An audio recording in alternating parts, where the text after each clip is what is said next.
All right, guys, been having some tech issues, and we're still waiting for Russell to join the stream. So I'm going to keep y'all busy or keep y'all company until then.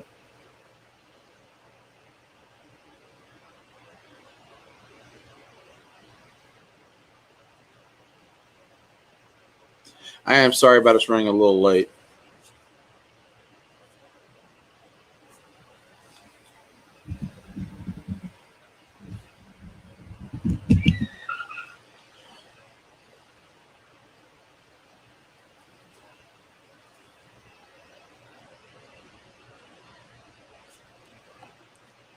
Oh, Lordy.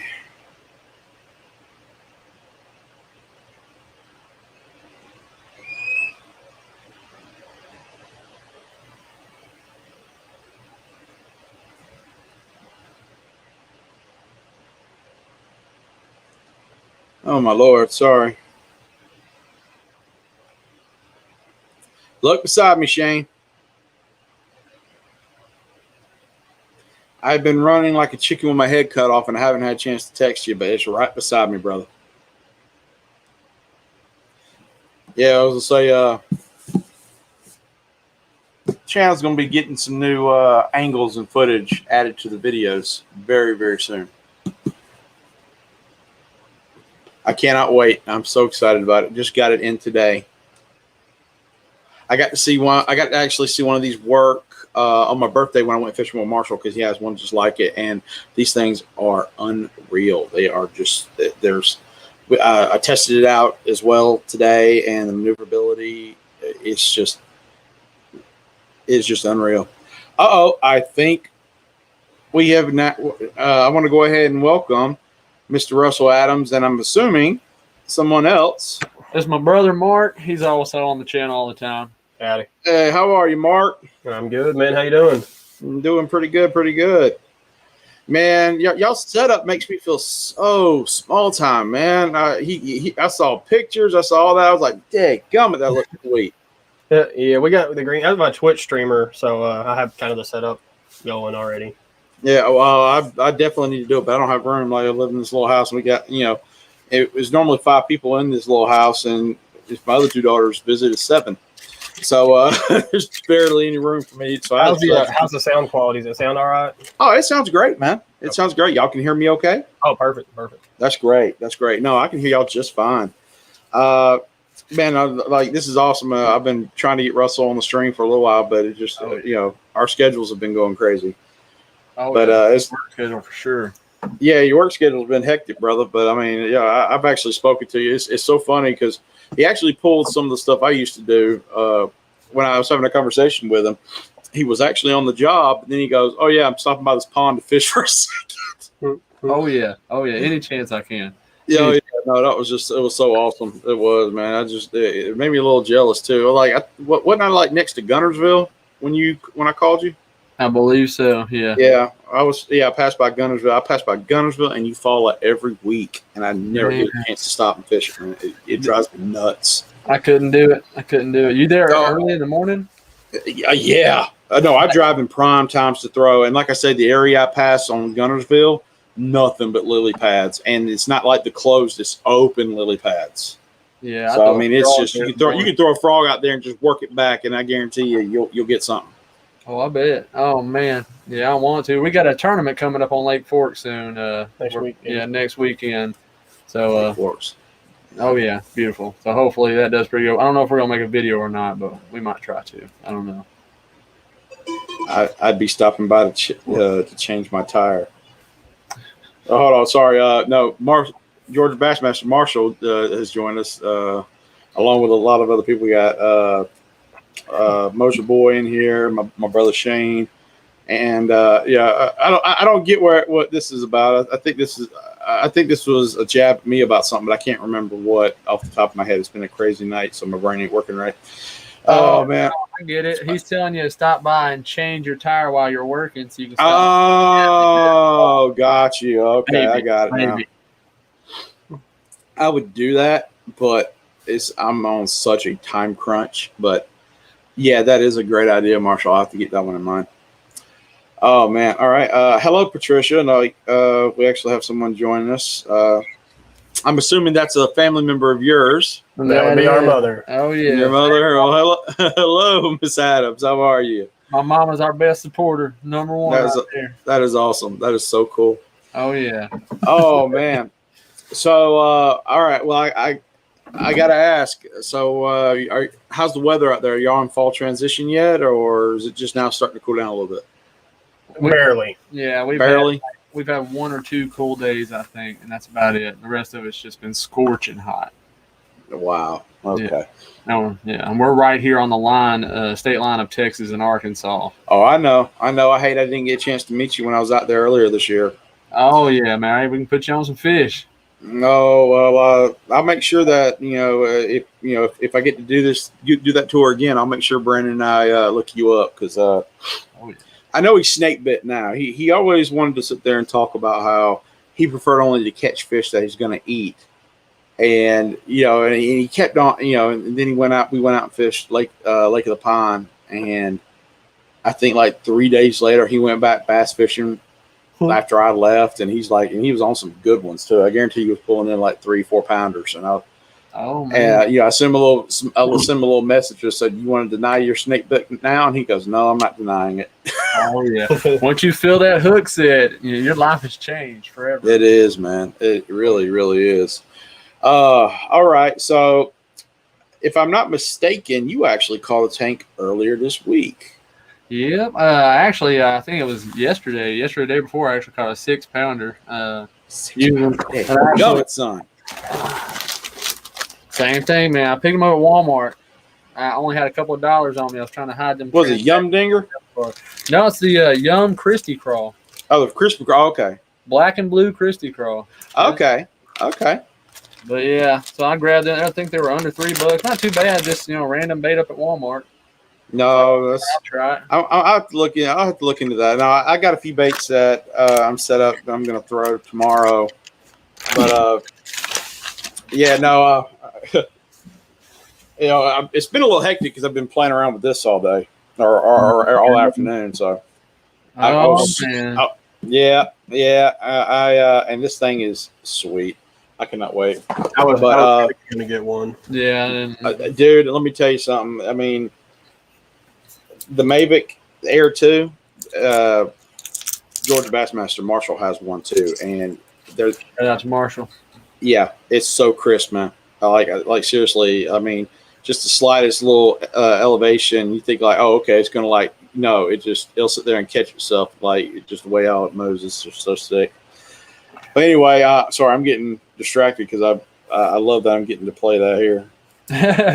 We've thought about it. The shots, you can't beat those shots. But it's a deer season here. Sorry. Hey, it's coming. Yeah. But anyway, so during this time, I mean, you said the weather hasn't cooled down much. It's actually started cooling down a good bit here. In the mornings, I think I want to say like earlier this week, it got down to like 59, 58 in the morning. I think this morning was 68. Yeah, 64, I think is the coldest it's hit in the morning time. But that's only a couple of days. Yeah, no, I mean, during this time, especially down here, the topwater bite is off the hook. But what is like I said, I mean, you say that the weather has barely changed at all down there where you guys are. I mean, y'all pretty much, y'all Texarkana pretty much. Yeah. Well, we're on the heater today, so we can tell you if it changes. Oh yeah, it ain't cooled off yet. Not yet. It's dropped maybe a couple of degrees. I don't think it hit over 100. Our heat advisory is gone. The humidity's calmed down a little bit, so that's more bearable.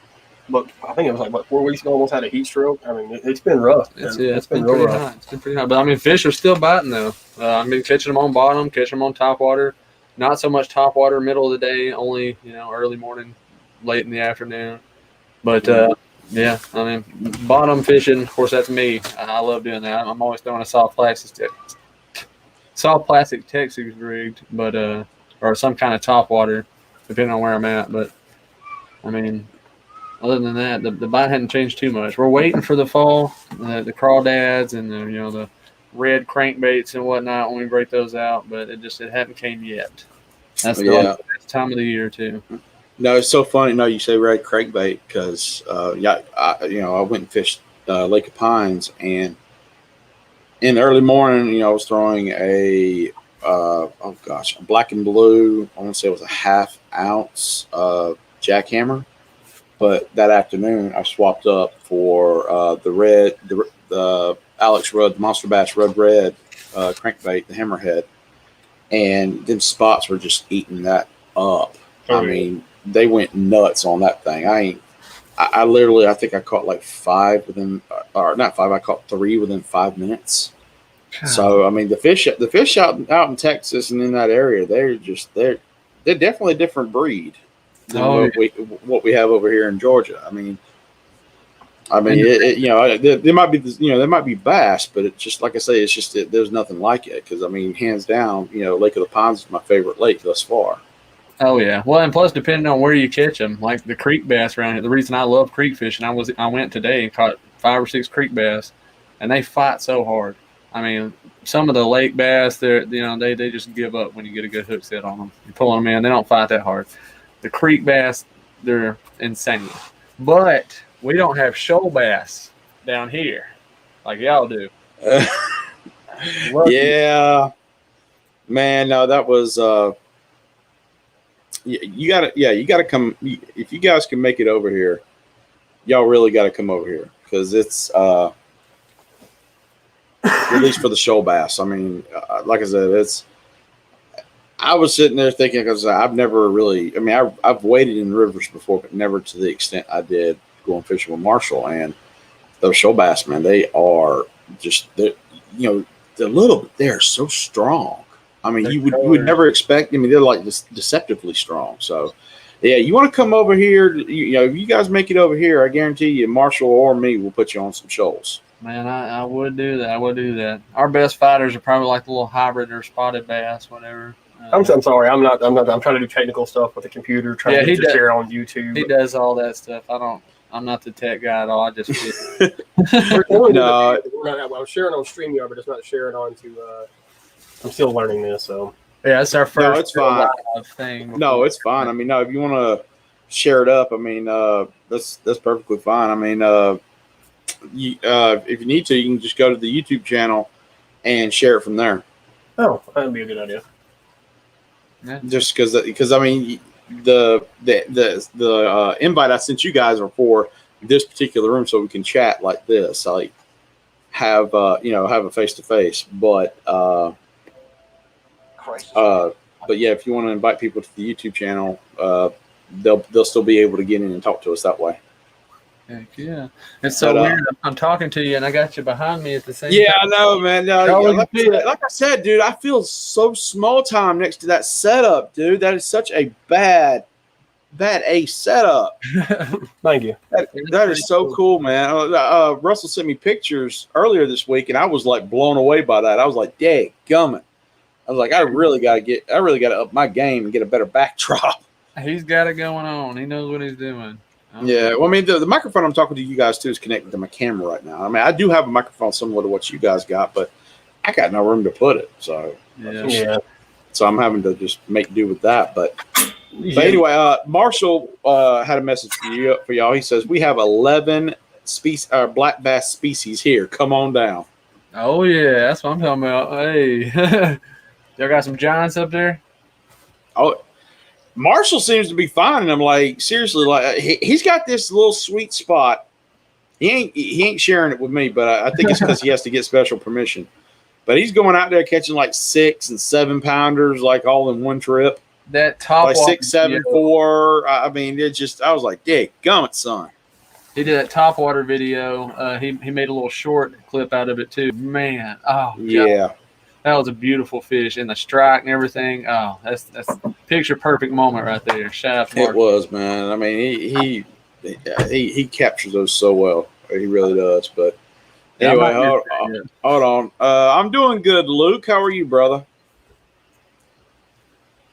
I can read the comments. Anyway, so they're right here. During the fall, I mean, like I said, I know what's going on there now, but during the fall, I'd like to talk about, I guess, what techniques would you recommend somebody coming out and fish y'all's neck of the woods, baits, things along that lines? Like break it down, y'all's strategy during the fall transition. Oh man, it depends. I mean, because we fish a lot of ponds, we fish a lot of creeks. The lake is where you're really going to have a lot of your variance at. Definitely like deep diving crankbaits. Right now, I think the fish are going to start biting real heavy again here soon. A lot of Cinco. I mean, I always throw Cincos. Early morning is going to be top water. A lot of buzzbait action. Well, man, I'm gonna be running that soft plastic Texas rig the whole time. Working that. Of course, football jig's gonna come into play a lot. The jig is definitely gonna be one of my heavy tools. But other than that, they'll run the crankbaits and stuff. I'll run maybe shallow diamond crankbait, but other than that, it's gonna be Texas rig, or if I do run crankbait, red crawl all the way, and that's only if we're probably down at the river or something. Just that, yeah, man. That, like I said, I mean, I've ran red out here, but I ain't never had the reaction I got when I was in Texas. Like red is just a dynamite killer color out there. We got some crawlers down here, man. Yeah, no kidding. But anyway, let's see. Georgia Bassmaster Fitz and I got to come out there and get us some Guadalupe bass. Oh yeah, man. Hey, I caught one. And we were thinking it might have been close to a state record. And I caught it out of the Sulphur River right there at the Wright Patman Spillway. Man, I didn't know what it was. We have that on video. I'm pretty sure we got it on the channel too. One of our earliest videos though. But oh man, it was big. It was beautiful. Tiny little mouth. Man, I'd love that. It would be cool to plan another tour out there and bring that Ned rig loving joker with me. Oh yeah, I'll save a couple Ned rigs for him. I know. He is so gonna get mad at me about that. Anyway, this new person I've never seen in the room. Hello, Optimized Outdoors from Moonleaf Meta. I'm not sure. That could be Michelle, our sister Michelle. That could be Briley. I'm not sure what Briley's name is. They'd have to say who it is. I'm not sure. No, I think Briley's is B-Leaf. But I keep forgetting where to look at. No, just look straight ahead. I'm Ricky Bobby. I'm not. You're sure Ricky Bobby. Hold on. We have an Alyssa Adams. I'm assuming that is. I think that is the. Yeah, I was gonna say, is that? Oh, there's a picture of me. Yeah. Okay. Yeah, I was gonna say, there's a picture of you in there. Yeah. Yeah. That, you just look adorable in a bow tie. Anyway. All right, y'all have a good night. I'm out. We actually had a super chat coming from my brother Shay. Here's $2. Come back and see. Yeah, I'm coming. Hey, the GoFundMe has started. The GoFundMe has started. Yes, it has. Moonleaf Meta says her name is Michelle. Yep. Yeah, that is our oldest sister, Michelle. She's a couple hours from us, so we don't get to see her too often. 5-6 hours. Right? 5-6 hours. They're about Fayetteville, man. Get some ponds up there. Well, thank you so much for coming in, Michelle. I'm very happy. I'm very happy to have some new viewers, and definitely know your brothers appreciate it. Oh yeah, they've actually got a little camp up there, and we go fish for like smallmouth and stuff out of the creeks and stuff. Smallmouth. Oh, I want to get on some smallmouth so bad. Oh, what's the name of that? Dripping Springs. Dripping Springs. It's right next to the Kings River Falls. Great. Yeah, you told me about Dripping Springs. I think in a recent place. Actually, no. I think you told me about it, but I think Alex from Oklahoma's worst angler, I think, or worst. There's Dripping Springs Lake in Oklahoma. Dripping Springs Lake. That's what he was talking about. Yeah, that's a good bass fishing lake, but that's not the same. Yeah. Yeah. Now this is a creek or river. I can't remember what it's called, but it's a campground. Okay. Campground. Yeah. Your mom says, the campground is beautiful. That's awesome.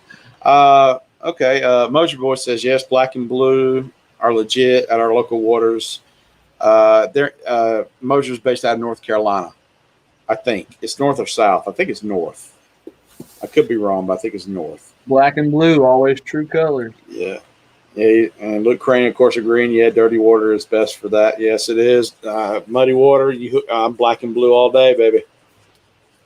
All day. But okay, so those are the baits that y'all are going to tend to stick to. Your jigs, red color crankbaits.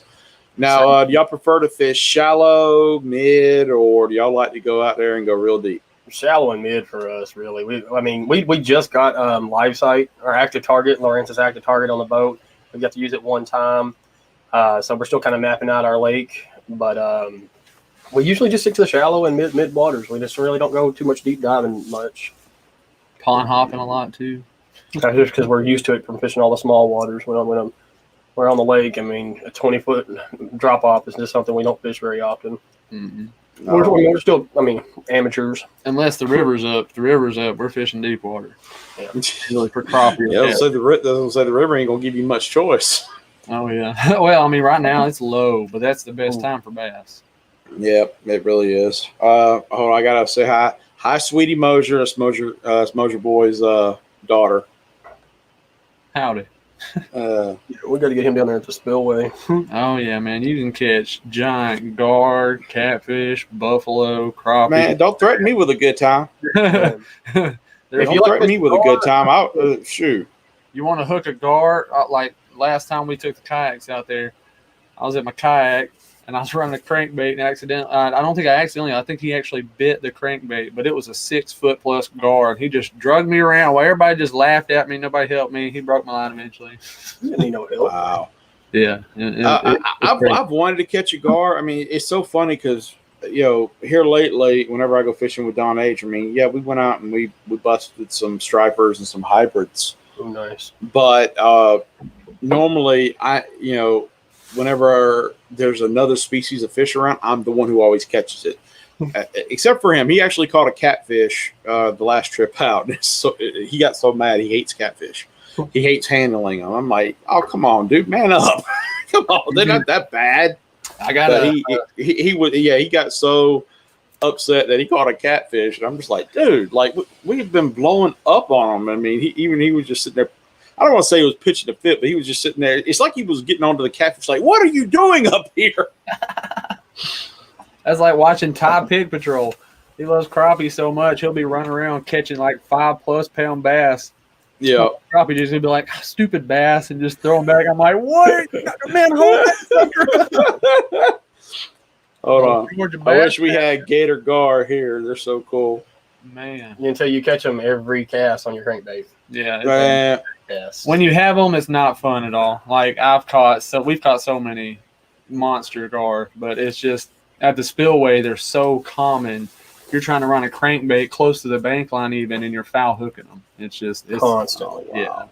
It's not that fun. When the water starts coming up, you can literally just watch them in rows. There's thousands of them right there just swimming around. You can walk down there and grab 4 or 5 of them. Yep, dip net them easily if they fit in the net. That is, man. Like I said, I ain't never caught a gar. I mean, and I've been like surrounded by them. Like went out to Oconee, Lake Oconee out here in Georgia, and the bass were kind of scarce around us. But man, I guarantee you, I saw probably 5 or 6 gar that day.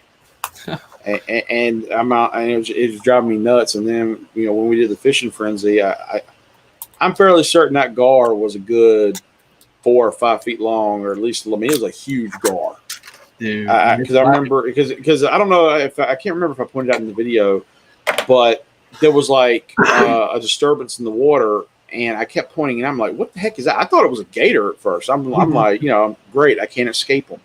I can't escape these gators. Like they're hunting me down over here. But come to find out, it was a huge gar that was pushing the bait fish back. But I've never caught one, but I would love to experience it. Man, get you some ski rope. Yeah. Piece of ski rope about that long, tied on the end of your line, throw it out there and just jerk it. And they bite into it. Their teeth get stuck in that ski rope. You just pull them on in. Like an old I have to remember that one. Yeah. Luke Crane says we have tiger stripe gar. I caught one in my fishing tournament about a month ago. Uh-oh. Shift. Refilling drinks. Refilling the drinks? Okay. That's cool. But, yeah, well, Luke, I have to come up. I got to come up your neck of the woods. See, Luke lives in the same state Marshall and I do. So, I mean, I figure it'd be, eventually I have to get up there and meet the kid. Oh, yeah. Plus, I need to meet Marshall's Terminator. Did you say he was like the size of the Terminator?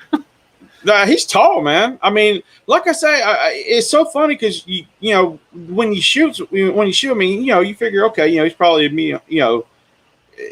it's almost deceptive. But now he's, now that I met him, he's actually like 6 foot, like almost 6'4", like 6'2", 6'4", I think is what he is. I was just sitting there, when he told me how tall he was before I met him, I was just like, "Daggum, dude! I knew you were tall. I just didn't think you were that tall."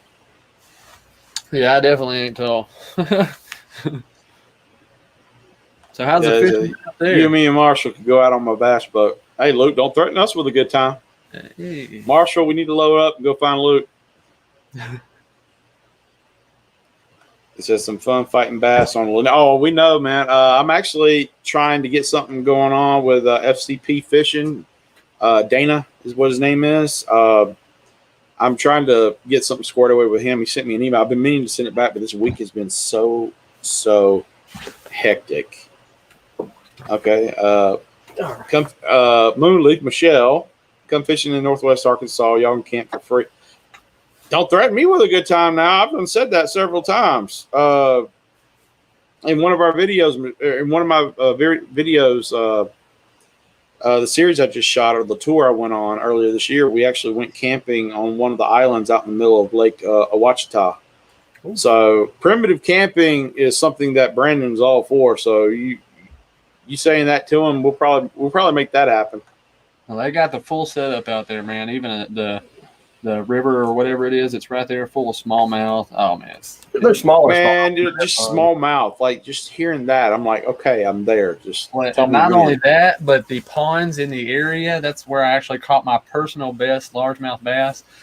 Oh yeah, he's getting now. See, there's a whole story behind this.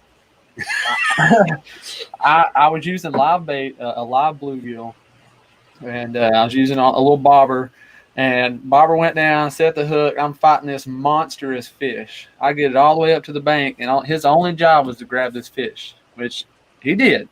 He grabbed it like that, and the fish flopped around and beat him up. We were smaller, but still, the fish beat him up, fell back in the water, and got away. Had to have been every bit of 14 pound bass. It's huge. Yeah, but so up there, monster bass in the ponds that are up there in the Arkansas mountains, Ozark Mountains, whatever. Dadgummit. Okay, Marshall, 14-pound bass. We got to go, dude. We are Brandon, you watch this. We got to make this trip happen again, dude. We are. Marshall had a question for you. You want to know, are y'all close to the Guggen headquarters? Where's the Guggen headquarters? It's Austin? Like 3 hours from here. Is it's it like 3 hours? A little bit over 3. Yeah, they're pretty close. Yeah. This is that campground about a mile from there on a hiking trip. That's the oh, you can't see it that way. That's a waterfall area. No, you can see the waterfall. Dadgum, that's pretty. Yeah. Oh yeah, it's beautiful. But yeah, I've thought about going a few times, but I mean that's a 3-hour drive. There's a couple of YouTubers up there that want to do some collaborations, but I just with work getting the time to go all the way up there, I don't have it. You know what? No, let me go back this way. Sorry. I kind of like that. It kind of caught me on the camera. Get it right back on him. There we go. No, but you're not in the shot, Mark. Come on now. All right, here, I'll go back to that. There we go. It's a little bit better.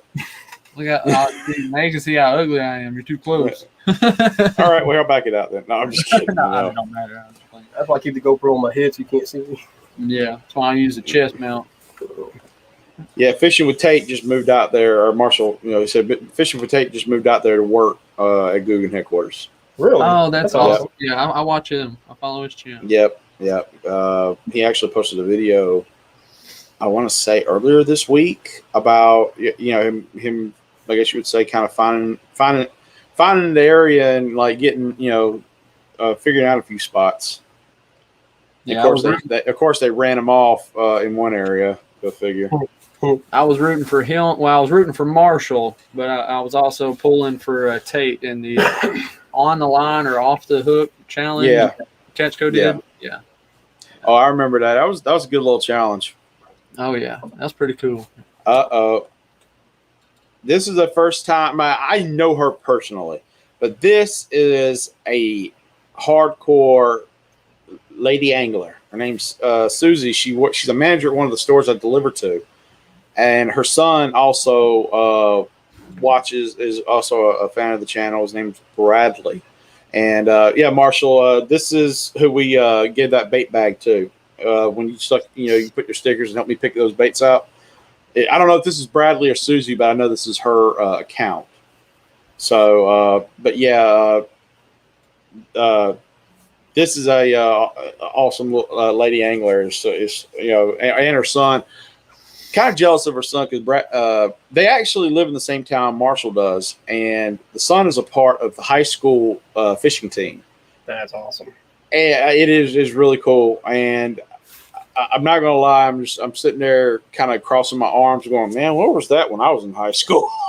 I said, like, that's not fair, man. Yeah, I've got my daughter actually could have signed up for it, and she was like, "But I didn't." Blah, blah. And she enjoys fishing. I was like, "Well, you could have. You don't have to, but you could have." And that's cool. 40 Fishing company that we use a lot of their baits. They have a lot to do with the high school fishing down here too. They go to all the tournaments and slide a lot of the baits and stuff. It's pretty awesome. No, it is awesome. Oh yeah, I love their soft plastics. Their jigs and their football jigs and stuff are actually hand tied. The guy Mike, he actually makes all of them himself. Yeah, you keep talking to me. You keep trying to convince me to go to 4D, dude. Oh, dude, I'm telling you. Oh, you can design your own. Dude, I'm not gonna lie. You've already convinced me. Next trip out there, I'm hitting them up. So you better tell them to expect me. Because I'm like I said, next trip I plan out there, next tour, I'm stopping by 4D. Man, you done ruined me on that. It's in there as a definite visit next time. And tell your buddy he's got crappie jigs too. Oh, Brandon will come, but honestly, like I say, Brandon is also he's a great angler, and he started his own YouTube channel, and I mean he's good at it. I mean he's good at catching fish, and he's got a good presence. But I try to push him as much as I can. But yeah, definitely. I'm gonna, if I go out there and he wants to host me again, I'll definitely be bringing him by too. I can't wait. Hold on, I don't know if y'all have been seeing. Luke Crane was asking Marshall, how is Lojo?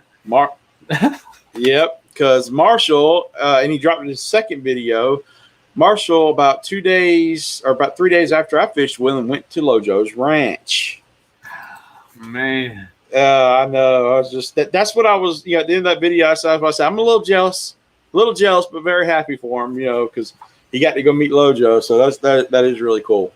Oh, and he dropped another video with them, with him going against Lojo, and I'm not going to spoil it. Y'all go watch it. But and a backstage tour of the Fishing After Dark podcast room. Yes, he actually got a backstage tour of the Fishing After Dark podcast and his gym, just pretty much the whole man cave, man. And that was so sick. Oh yeah, that was awesome. Cool exclusive. Yeah. He was cool, but people don't seem to like me fishing with him. Hey, I never said I mind you fishing with him. I just mind you didn't take me. Because you sit there and you sit there and ask the question. This is, what would you like to see if I went fishing with Lojo? I said, me in the video too.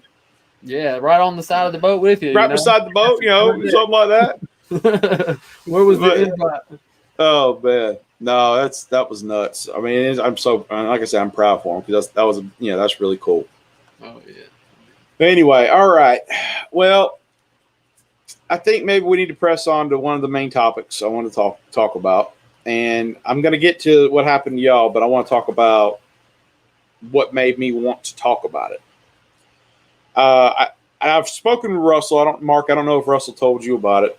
And I've spoken about it a couple of times on the channel, or at least on the streams. And last year in Florida, 3 anglers were murdered out on their fishing spot out in the middle of nowhere. And the only reason why they caught the killers is because one of them didn't die immediately. He actually called his father. And the dad knew where they were. And he got out there and he pretty much had his son die in his arms. But the son told him, gave him enough of either a description or told him where to look. And they ended up catching the guy. And I mean, and it was bad. I mean, from what I understand, what I heard, this was the case of mistaken identity.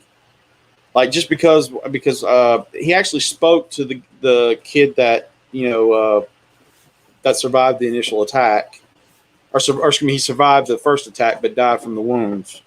he actually spoke to the kid inside of a Dollar General, I think, and one of the other anglers happened to be named, or happened to have the same name as the guy that ripped the murderer's truck off, or something like that, or like ripped the engine out. I mean, it was something along that lines, and the guy just came up, put a gun in their face. He followed him out there, put a gun in the guy that he thought stole his engine out of his truck, and I guess when he realized he had the wrong people, he just killed them. That's awesome. And wow, yeah, that has always resonated with me, because that was, I've always said I'm going to carry a sidearm or a firearm with me when I'm out on the water, but never did it really occur to me to carry it to protect me from that aspect. Yeah. Until that, because honestly, somebody asked me, goes, "Why do you carry that thing while you're fishing?" I said, "For the animals." Well, now it turns out, it's not just the forelegs and the slithers that we got to worry about. Yep. Yeah, we ain't talking about Bigfoot either. Yep. No, I mean, Bigfoot. Yeah. Yeah, and it's. I mean, I know that they're seeking the death penalty for the guy, which, and come to find out, the guy actually had like 60 pending charges against him before he did this. But they let him out due to what we're going through right now. I don't want to talk about it because YouTube would probably try to ban me. Mm-hmm. Yeah. But that's what. But I noticed, everybody talked about, the tragedy of it, but it was never like touched on the topic about anglers carrying sidearms with them, and for protection or anything like that. I mean, it's never really been addressed. It's never really been talked about. And I wanted to be one. I actually feel like that's something that needs to be addressed. Now, for everybody watching that doesn't know, and I'm going to put a link to the video in the description once the stream's done. Russell and your cousin or your nephew? My nephew, Briley. Your nephew. Russell and his nephew were fishing an Urban Creek area. And, I mean, they were in their kayaks. They were under a bridge, and somebody just came up and popped 2 shots at them, and it was on camera. And I wanted to talk about this, but honestly, Russell, I would like for you to kind of give us a rundown of it for those who haven't. I mean, I will tell them to go watch it, but can you give us a brief rundown of it, and then I'll have a few questions for you afterwards. I definitely can. I'm getting the video pulled up right now because one of the police officers that was actually on scene commented on the video and gave us confirmation of what happened. We saw the cops, well, not really arresting them, but they had them in their custody talking to them and stuff at the park, so we knew that they had already apprehended them. Plus, some people that were walking on the trail after we got back in the water had said, yeah, they've got people down there, blah, blah, blah. So we knew that had happened. But we just, normal day, we had never taken the kayaks out on the creek before. Me and Briley hadn't. So it was an awesome new experience. We were excited. We were pumped up, just trying to figure out where we were going to start off first, fish areas that we hadn't been able to fish because you can't get to them or you can't cast them out or whatever. So we put in, we're fishing. Everything's normal. We caught maybe 1 or 2 fish. We caught a snake too. Yeah, I mean, just a normal day. Everything was perfectly normal. And there was some older women walking, and then maybe 50 yards behind them, there were 3 guys walking. We didn't think nothing about it. We just kept fishing. Everything was normal. We didn't look at them, didn't say anything. They didn't say anything to us, nothing. There wasn't a single exchange of words, looks, nothing. And all of a sudden, Briley was a little bit behind me, and I just hear pat, pat, pat, just, something going off. And I quickly turned because it's pretty loud. And Briley goes, dude, we just got shot at, blah, blah, blah. And, we're quickly trying to get out of the kayaks to get up on the bank and stuff. The people were taking off running. We weren't sure if, they were where they were going, what was going down. So he was like, we need to call the cops, blah, blah, blah. So that's what we did. Called the cops. Cops came, took the report. They were supposed to go find these people. And the scariest part was is that right as some of the cops were sitting in the parking lot across from us, and we're deciding to put the kayaks back in the creek just to finish what little time we had, and they came right back and started yelling at us again. I don't know where their minds were, what was processed, what was going down, but they came back and were yelling. That's all in the video as well. Yeah, I popped, blah, blah, blah. I can't, say all that out there. But so the cops went down and arrested them and stuff. And one of the cops actually commented on here. Before was unable to contact you, inform me actually came about the situation. I'll let you know. We caught back up to them, found the BB gun. So it wasn't actually a pistol. It was just a BB gun, which would still hurt a lot if you got hit with it. I'm just gonna say that. If you think it won't, come on down and we'll test that theory any day. But found out they were kids who were playing dumb games and won dumb prizes, charged accordingly. And he even liked the cover of the video too. I believe that's him. I'm not 100% though, so don't quote me on that. But yeah, so we just basic day walking, and it's literally less than a mile from downtown Texarkana. It was on the Arkansas side on the creek underneath 9th Street, Nick's Creek, right by Greg's Fine Foods. Shout out for them. but yeah, I mean, and that's not the first time we've been shot at. I've been shot at personally. It is the first time I've been shot at while fishing. Never had anything like that ever happen. Hopefully never ever will, but it's becoming a growing problem apparently, because I got a buddy who's also a YouTuber. I follow him. Shout out to him, Trout Hunters. And he just uploaded a video this morning where a guy he's literally sitting there fishing. He heard about how good the nighttime bass bite is, so he wanted to check it out. Got him some big worms, got him a nice bass, was going for another one. Some random guy walks up to him. He's making casual small talk. Hey, man, you catch anything? What are they biting on? And then immediately goes, like, give me your camera and stuff, and goes for him. And that's the second time that's happened to him. So it's becoming pretty obvious that people need to either protect themselves or learn, I don't know what. Some self-defense. Some kind of self-defense, or even not really physical, but maybe like verbal ways to avoid confrontation or conflict or something like that. I'm not sure, but but I mean, when it came to you guys, there was nothing. It was just pop, pop, pop. Yep. So even even though there were BB guns, I mean, still they, even if it was real, it still could have been, something that. But like I say, and you're right, it's becoming more and more of a problem, and a lot of people. I've seen people, use it as clickbait, which even I'm just like, don't say that you had a gun pulled on you and there's no gun in the video, but I get it. I understand it. But yeah, no, it's crazy. My wife popped in. Hi, honey. She used to live in Alaska. She lived in Alaska for she actually lived, I don't know if y'all watched The Deadliest Catch. She lived close to the hometown of the Time Bandit crew, the guys that own the Time Bandit. That's awesome. Oh yeah, I know. That's I ain't gonna lie. I'm wanting to go back up to. I'm wanting to go to. I've never been to Alaska. I want her to take me up there so we can go salmon fishing. Salmon. Oh my god, that would be so good. Oh, I can't wait. I mean, no, that's like a vacation we're saving up for. It's gonna be a tour to Alaska, man. We're gonna try and plan like a week-long trip up there, and I can't wait.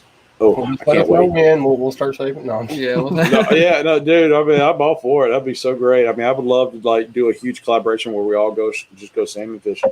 We see snow, but she lived up there, and she goes in Alaska. Sometimes the fishermen have to keep sidearms for protection from bears, and and she's right. Like, I mean, I've seen so many videos where the bears, these huge Kodiaks, just walk up, like, they'll just walk up. They keep, people keep saying, "Hey bear," and the bear just walks up, just looking at him, keeps walking by. But those bears like the size of a Civic. I mean, and it's. I'm just when she tells me crap like that, I'm just like, you're trying to put me off wanting to go, right? Because knowing that there's something out there as big as a car I used to drive when I was younger, that does not help. Like he said, it's hunting and fishing at the same time. Two sports. Pretty much, yeah. Hey, shout out to Fab Fishing, Full Armor Bassing. What's up, buddy? Yep. So I remember that video. Yep. How are you, Fab?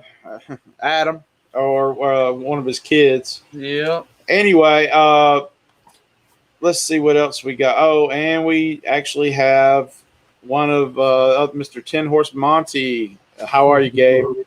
Says, I've been shot in the butt with rock salt fire from a shotgun while I was trespassing. Of course, it, Gabe. Yeah, I'm even touching my pond now. I can't say nothing about that. Yeah, man, that's messed up. Rock salt, dude. I know that hurt. Oh, God. You just told me to leave, man. Dang. Yeah, you could have told me to leave, all right? You didn't have to go supernatural on me. The salt makes a point, man. Right, I ain't a ghost. What's going on? Yeah. It goes in your skin and just burns. Oh, man, yeah. I love it. Wow, Gabe, that must have hurt. No kidding. Oh, yeah. Your mom, that's very unfortunate that this topic needs to be addressed. Please, everyone, be safe. Yes, ma'am.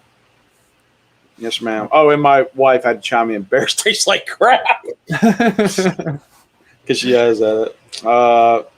I'd still eat it. Adam, doing good, Elliot. Always good to see you. You too, brother. And my Optimized Outdoors bros. Yeah, thank you for stopping in, Adam. I'm glad you got to come by. But yeah, no, it is a shame that this has to be addressed. But I mean, it's getting crazy. It's getting crazy because, I mean, never in a million years do I think we'd have to worry about, this issue. I mean, yeah, trespassing. Yeah, I get it. Sorry that, you trespass. You trespass. That's kind of the dice you're going to roll. And, but, like I say, you and your nephew just fishing, those kids in Florida that, all they lived for was fishing. Like those kids in Florida were like, some of the cream of the crop kids, and all they wanted to do was fish. And just because one had the same name as somebody that ripped off that murderer, the guy just kills them. I mean, and you're right. I mean, this is a growing issue that needs to be addressed. But one of the things I wanted to put out there that I don't know if many people know about it, especially in our industry, or at least those that are coming into it. Anybody who tells you you are not allowed to have a sidearm while fishing, do not listen to them. By law, you are allowed to carry a weapon with you when you are out in the wilderness of any kind and you are foraging. Fishing, even though we're not keeping the fish, we are technically foraging. So we are allowed to carry a sidearm. Now, once you get to the dock, put it in the truck. But when you go out on that water, or you're out there on that bank, or out in the wilderness, you are allowed to have a sidearm with you. Well, that's a good thing. I looked it up. It is in there. In Texas, we can license to carry. We can carry around. Oh, I know. No. Now you guys can carry without a license. Y'all can carry concealed now. September 1st. Yeah. Just keep them. September 1st. Y'all can carry without a license now. Yep. Well, and concealed. Yep. Okay, well, never mind. I got mine in there. I got mine right behind me. There's actually my room right there behind me. Well, Fitz is. Oh, look what I just noticed that. That really ugly guy? It's my muscle. Look at it. Yeah. All right. Oh, God. Man, look at you checking out your guns, dude. There you go, real. That's funny, though. I stretched that image out for him. Yeah, no kidding. It's Photoshop. I did not know you could carry. So as of September 1st, you can carry. September 1st, you can. Yep, September 1st, you can carry, and it can be concealed. Don't even have to be licensed. That's Texas, though. I don't know. In Texas, that is in Texas. Yeah. Texas, everyone, Texas. Don't take us to court, Your Honor. Yeah. The guys on YouTube told me I could carry it. I'm in Alaska. Said it. I swear to gosh. Yeah, no. But I said it's in the law that you're allowed to. But go look it up because I did. Anyway, Mosher's leaving for the evening. Mose, you have a good one, brother. I appreciate you stopping by. Take it easy. Thanks for stopping by. Are we on YouTube too? No. Yeah, we're on YouTube and Facebook. Oh, yeah, his, yes. But okay. No. Yep, yeah. No, yeah, y'all are. I need to share. Well, we're on YouTube and Facebook. Well, yeah, I'm talking about we're not sharing on our page. I run a system called OBS. It was for my streaming, so StreamYard was kind of new to me setting up. I still haven't figured everything out. Well, I'm sorry about that. I mean, like I said, we're live. We're getting to talk to you. I mean, really, I don't care about sharing anything. Yeah, this is enough. No, I'm like I said, I'm glad we got to do this, and I mean, like I said, I'm very happy that you guys were able to jump on. Michelle, you can always carry when you're on a journey. Mm-hmm.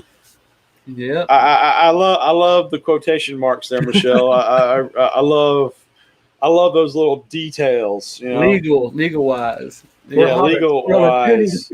We're going on an adventure. Yeah. All right, my wife. Yes, and the word is out there. Tell someone where you are before you head. Yes, that is also something. You know, any new anglers that either come in here or watch this video later, before you go out, you always give someone your location. Definitely. It doesn't have to be your wife, but I mean, honestly, if you have a really Dude, good hey, hunting hole, I ain't gonna be responsible for any divorces that happen. So, well, y'all watch that. Y'all watch that. Y'all watch that now. Sometimes I go fishing more than I should. no, what you should do is, I mean, if you have like a really good honey hole that nobody else knows about, just text me, let me know where you're going, and I'll make sure you're safe. And you'll be good. You're like them shoal bass. Whenever you go to fish them shoalies, just let us know where you're at and stuff. So we know. Exactly. Dude, let me tell you this. I ain't gonna give you the full details because I'm not gonna burn the spot. Oh yeah, definitely do that. No, I don't want to upset Marshall. Yeah, me neither. Well, dude, it ain't just Marshall. I mean, Marshall was taken out there by another group of guys. I'm actually talking to one of them, and they're called bearded bass holes. Yes, I'm not kidding. Bearded bass holes. I spoke with them with the guy. I can't remember his name off the top of my head. Marshall, if you're still here, drop his name for me, will you? Because I feel bad because I was talking to him a minute ago or earlier this week. But yeah, he showed Marshall where the spot is, and then I'd had something going on with work, and I got off, and I had driven all the way out to like near Dothan, Alabama, and then because of a screw up at work, I had to go back, and that day was shot, and I told Marshall about it, and Marshall just said, "Here, go catch you a shoalie." And I'm like, "Wait, what?" And he sent me, and he didn't send me an address. He sent me coordinates. So, what is everything all right? Okay, sorry, y'all disappeared for a second. We didn't have to get up again. We have room service. That's cool. We have people that love us. Thank you, babe. I love you. Thank you. But no, they Marshall sent me coordinates. He didn't send me an address. He sent me coordinates. And even I'm just sitting there scratching my head like, holy crap, I've lived in Georgia all my life. And I'm sitting there like, I ain't never been given coordinates. Right. I mean, and the funny thing about it is I'd actually gone out there before I went with Marshall. I went out there twice by myself. I couldn't find the place. I found an area, but Marshall was giving me coordinates to come in at a different entrance than what I went in. So I was like, "Hey, is it here?" And he goes, "No, you got to go out here." And I'm like, "Okay." So I didn't find it. And the second time I went back, I went the wrong way. I mean, I went down the road I was supposed to go, but I ended up going the wrong way. And technically, I did find it, but I didn't. But it is so remote. I mean, literally, like when I was driving back there, there's no litter, like at all. Like it is like clean nature. Nothing. Wow. That's awesome. There's no litter until you get to the fishing spots. Like it is just, and it's not paved. It's on a gravel road, or it's like just rocks on a road, and it's. Hold up, sorry. Come here. Sorry. Howdy. This is CJ. What's up, This is CJ? my youngest son. Oh, I'll see you. Can you say hey to him, buddy? Say hey. Hi. There we go. I'm surprised my daughter hasn't tried to come in yet. Yeah, well, CJ, he hears me talking, and he wanted to come see what I was doing. What is it, buddy? I have eyes whites. Yeah, okay. Well, hey, go lay back down, okay? Sorry. I have eye whites. Yeah, everybody's saying hi. That's so sweet. Thank you, guys. I appreciate y'all saying hey. But no, like I said, and I didn't find the place until Marshall invited me out. He invited me out on my birthday. That's good. Yeah. And like I said, I've constantly like over the past, oh gosh, like almost all year, I've been like hounding him like, hey, when we fishing? And he's got such a busy schedule. I kind of forget that he's got a huge, busy schedule, but I'm like, pencil me in. I want to go fish. And he just happened to say, hey, I feel like going to catch some shoalies. You want to come? I'm like, heck yeah. So That's the only way that happened. So the only reason why I found that spot is because he invited me out there on my birthday. Not only catching them is the hard part, but I hear identifying them as well is a thing. Identifying the shoals? No, actually, they're like miniature smallmouth, dude. That's what they look like. They look like miniature smallmouth. I mean, the area that we were in, we never caught any largies, no largemouth, but Marshall caught an Alabama spot bass, and we caught those shoalies. And I mean, they're beautiful fish. I mean, they got like I said, the first time I ever saw, it's the first time I've ever saw one. I've always fished like around these areas. I've either fished, these waters, and I've never really fished rivers much. So this was kind of a first for me. I mean, I've fished the Flint River, but always for catfish, never shoal bass. Yeah. So that was a new one on me. And, I watched Marshall's video when he went out there with bearded bass holes, and like I said, when he first showed them off, I was just kind of mesmerized by them because they are just beautiful fish, but they're little. I mean, but it is so funny because Marshall, his first time out there, like bearded bass, like they took him out on his spot, and Marshall catches like over 2 pounds, over a 2-pounder. Wow! And it's so funny because the guys were like, he's like, wow. I was like, I never thought I would see a 2-pounder out here. You're like, y'all ever see a 2-pounder? And the guy just said, man, I ain't never seen one over 1 pound. And I'm like, I joke around with Marshall. I said, Marshall, they sounded a little salty. He was like, yeah. He goes, no, they were really cool. They were really cool, though. I thought that was funny. But I did have a question for you. Yeah, go ahead. What do you think about noodling? You ever done it? Man, I don't have a death wish. Come on, man. Come out here with us. I ain't got no death wish. Man. Catfish will eat you. It's not fun. that bad. It's not as bad as you think. I took my wife. And Well, all right, let me rephrase. Not a death wish. I like my digits because, you never know when you're going to stick your hand in there and find an alligator. Well, I got most of mine still. Yeah, I know. Most, yeah. You get 10 attempts, man. You get 10 tries. Yeah. How about this? You actually go out there and you go, yeah, there's a catfish in there. I might consider it. But we take. But y'all are going to verify that that's a catfish, not an alligator snapping turtle. We take new people to the rocks, so that way, I mean, if the entrance is only this big in the rocks, a turtle this big can't fit in there. So I mean, it's a guarantee you can't get a turtle in there. Yeah, we're now that snake I put him on, that was pretty funny. There was a snake. Yeah, you're not convincing me. Dude. You're not helping your case here. You're not helping your. I mean, this is Mr. Gator King, okay? I have the luck of catching crap that I don't want to catch. Gotcha. But man, it is. But no, like I say, if I come out there during it, and like I say, it would make an interesting video. So I would. Hold up. Okay, hold on. Susie had to jump in, or Bradley. Hold on. Who is this? Is this Bradley, Susie, or both of y'all? He said Susie Holmes says it's fun. Don't knock it till you try it. Of course, you would say that. Oh, it is. It's a lot of fun. And you ain't got to buy no lures. Yeah, you got all. Yeah, we are the lures. Yeah. I will say wear a pair of gloves because even the little catfish, I've had them take a half a fingernail off before. If it's bite. legal. If it's legal. They bite so hard. Some places, I don't know. You can't wear gloves in certain states. That's yeah, right. some states. No, you can't wear gloves to protect yourself in certain states. No. In Texas, when it first got legalized, you couldn't wear gloves. You couldn't have a stick. You couldn't have a stringer. You couldn't have anything. It was pretty crazy. There was a story. Honestly, I don't know if it was. Oh, okay. Hold on. Okay. It's both. It's both Susie and Bradley watching. Looks like you've been challenged. Uh-oh. Oh, dadgummit, my wife. You got she just likes seeing me, her and Marshall have the same sick sense of humor. They love seeing me go out and just have something outrageous happen to me on camera. Falling like namely me falling out of a boat, pulling in gators.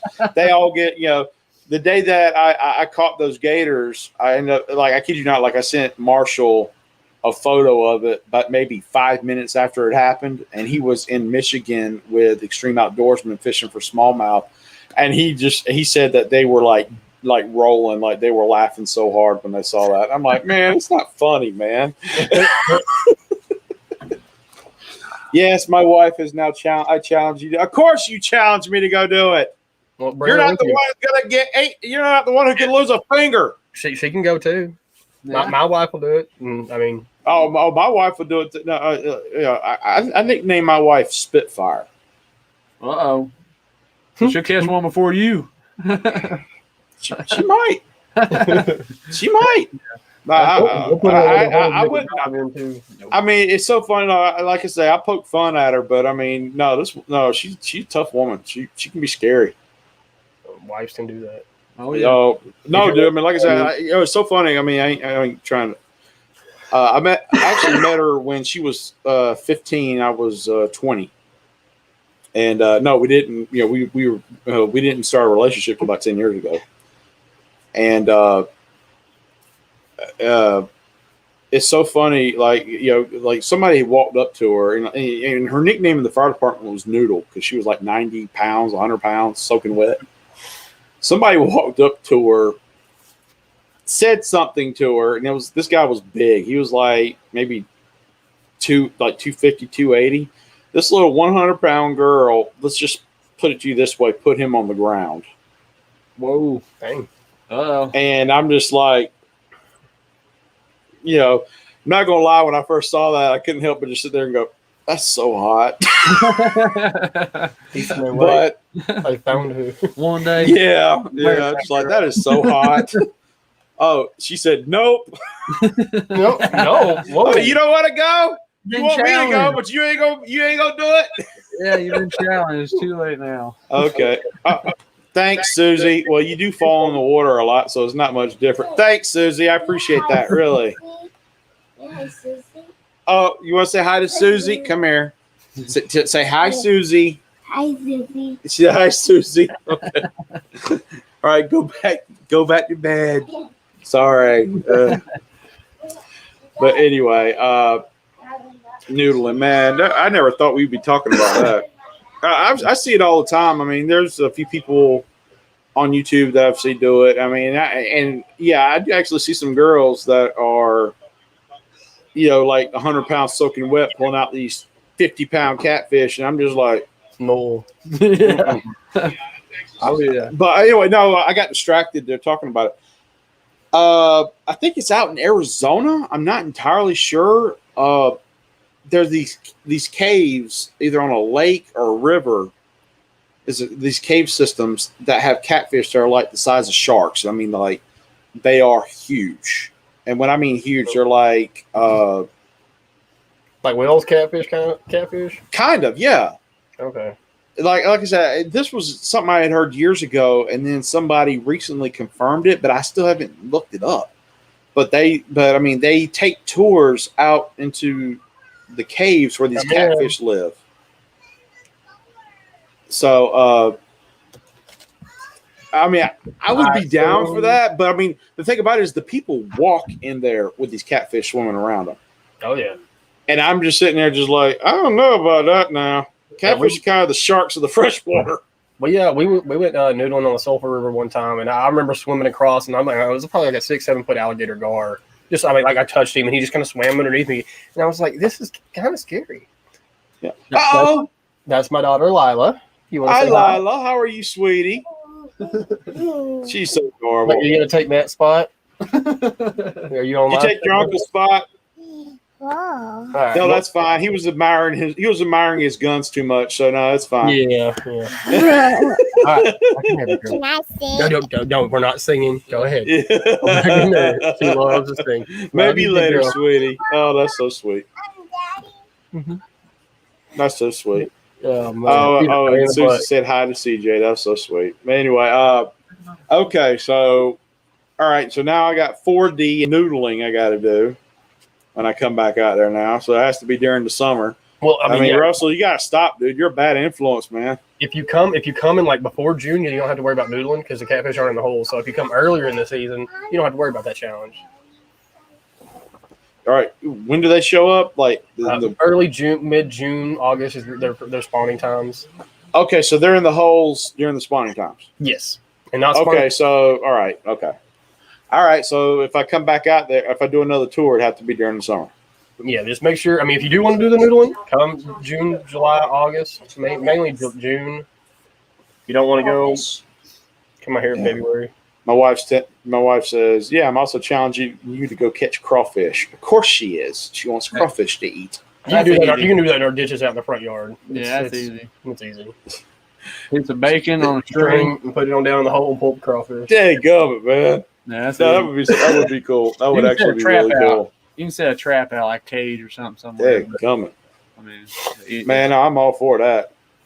I mean, I can probably put you on 20 bass in less than 2 hours on a creek for sure. Like I said, dude, don't threaten me with a good time, man. Because I'm like I said, I'm wanting to go back out west. Because like I said, especially in that area. Man, there's a lot of fish, and hey, and we're not scared to share our spots either with anybody. That's why we put them on YouTube. We want everybody to know, hey, there's fish everywhere. Go out there and catch them. If people were fishing instead of going around shooting at people, we no kidding. From this conversation. Seriously. But no, I mean, anyway, yeah, gummit, we got off topic, but talking about the shooting. But yeah, so okay, so we got noodling, we got 4D. We got Guadalupe bass, according to Marshall. So, what else are you guys recommending out there? Oh, and the campsite up in northern Arkansas where Michelle's at. Yeah, it's about 30, 40 minutes out of Fayetteville. Yeah, but Gar for sure catching a monster. And Gar, okay, Gar, daggone. All right, see, I'm. Well, actually, that's six. That's six. Outside of the camping thing, you can do all those in 10 minutes on the Sulphur River. Yep. You can noodle, you can fish, you can catch a gar. Catch 8 pound bass too. That would be awesome. I like I say, I mean, I'd sit there and talk about not, that I don't want to do anything noodling, but I'd be lying if I said I wasn't a little intrigued. Man, I am a little intrigued. It's and plus I know how I react, so it'll be hilarious. Oh yeah. What's our water? Okay. Alyssa says Lila said, "Hi, Uncle Matt." She just came in here. Hi, Lila. Oh goodness. Yeah, you were just in here. That's cute. Anyway, all righty. Well, oh man. So, what are you guys going to? And honestly, since I got y'all here, I might as well talk about it. What's the winter fishing like out there? Because, like I said, I've only gone out there during the pre-spawn. Actually, yeah, it was still pre-spawn when I was out there. What's winter? Oh, man! You know what's funny is you guys are actually at a higher elevation than I am, and it should actually be colder there. Man, we see. I mean, in January, it's probably 50s, Last 60s. year, 65, 70. Last winter, man, it got down to like I think it got down to like negative 17 here. Well, and I'm further south than y'all last year. It we got -2. Yeah, we got -2 last That's year. right. That's right. It did freeze out there during y'all's time. I forgot about that. 100-year freeze, I think is what they called it. It was crazy, man. We don't ever see snow like that. So I mean, you take if it snows, everybody takes off work. Yeah, when What's it snows, up, Greg? Canceled. Work's canceled. Yeah. Nobody drives except for people driving around having fun. When everything snowed out and everything shut down, people were driving down the road. There's one video of people pulling a kayak behind them going down State Line Avenue. Yeah, I'll never forget that. I'd forgotten that it froze. It froze out there because it's just been so crazy. I mean, we've had so much crap going on over the past year that I can't believe I forgot that Texas froze. Yeah. And that was like what, February? Yeah, it was February. Yeah, because we didn't see a winter until usually it's February, early February or late January before we ever see any kind of cold. I mean, it stays really nice fishing weather here. Michelle said, and you can find petrified wood on Sulphur River too. Oh yeah, a lot of it. Well, daggone. Hey, now down here in general, you can find a lot. I actually, how many pounds is that? 200 pounds? I don't know, but I know for a fact that I have found that could be. I don't know if there's records for stuff like this, but I found 2. One of them so big that we can't get it out. But I don't know how well this will show up. But that's petrified Holy crap, dude! No, I can see it. Yeah. And I can see it. Holy crap, dude! There's one twice the size of that still there in the location that I cannot disclose because I don't want nobody to go get it. But oh man, it's No, We've got all don't kinds of- burn spots. Don't That's a burn petrified spots. tree. That's a petrified tree. That ain't I don't care, dude. Like don't burn spots. Don't burn your spots. I mean, I know you guys don't mind sharing fishing Well- spots, but don't. I mean, you want to share them with me, fine, but Well, I'll don't be do it off greedy. live. Well, the We'll thing go is live. even if I did share it, I would like to see somebody try to get it out because it's Yeah, mad. you just pull up with a lawn chair and popcorn. Like, no, go ahead. Yeah, because you should have seen us getting that piece that we got. You should have seen us getting it out. It took 4 men. I consider myself a man, but Oh, I know. Yeah. Mark's, me and 3 other guys. 2 of them were questionable. Briley's one of the questionable ones, but me and guy named Randy, we for sure were the men there. We did it right. That's a funny. piece of wood. It's over 200 pounds. It's huge. No kidding. Yeah. We're gonna make a sink Yeah, out of it. Greg Foster like that. Oh yeah. It's crazy, man. We got all kinds of stuff. Cowboys. That's what I'm talking about, man. Man, Last Cowboys night. suffered that loss. It was so close of a game. Texas reeling fishing. I feel for you, brother, because I know you was watching that nail biter. Well, I mean, Greg, if I'm not mistaken, he actually lives out in California, but from that, him being a Foster, it says Foster Cowboys on there. That's funny. Yeah. Hey, No, I don't know if y'all know who he is. He on Instagram, he posts a lot of memes that are just crack me up all the time. And 9 times out of 10, they're fishing memes. Yeah. So it's the one that you shared still cracks me. I have it saved on my phone. The Which one one? where come back. actually I saw Mikey Fishing.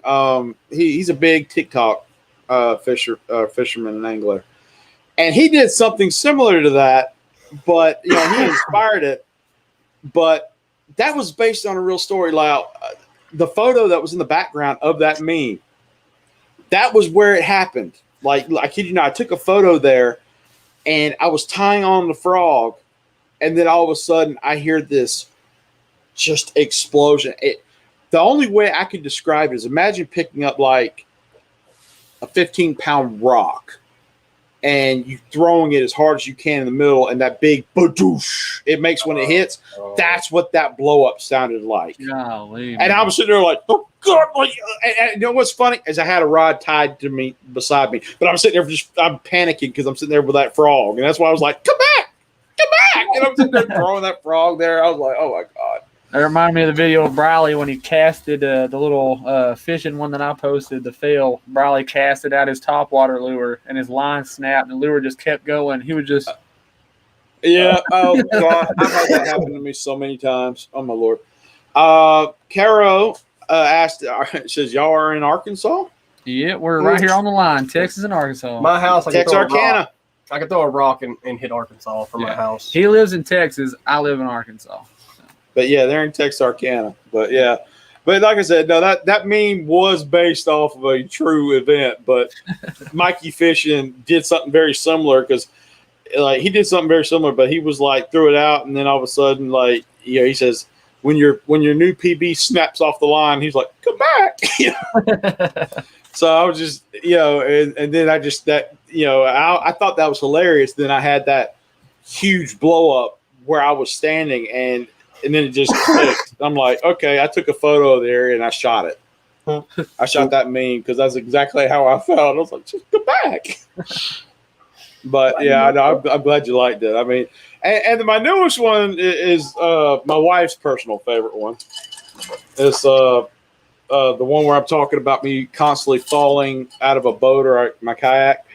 I don't know if y'all saw that one, but that's my wife's personal favorite one. Yeah, we don't. And I think Marshall's too, because Marshall even came in the comments and said, "Yep, that's me.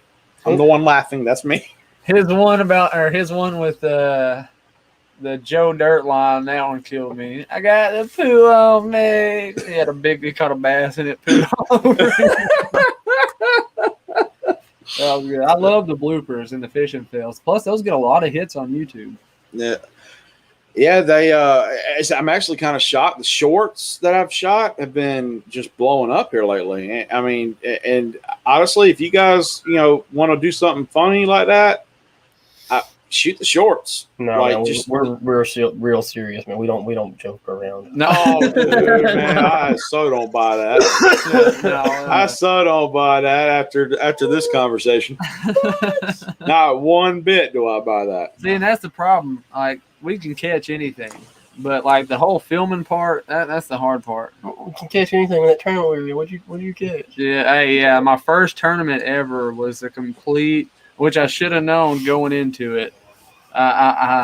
We went in to register and stuff, and I go to pick up my bag that has my shirt and stuff in it, and I tell them what size, and they didn't have my size at all. All they had was like 5X and extra small. So I got the extra small and gave it to one of my kids. But the whole tournament, all day, I didn't get a single bite. He didn't either. We didn't get a single bite, nothing. It was horrible. Dragonflies. Yeah, and the wind picked up. And we had wind like picked up. 6 foot wakes. Oh my Yeah, God. I broke man.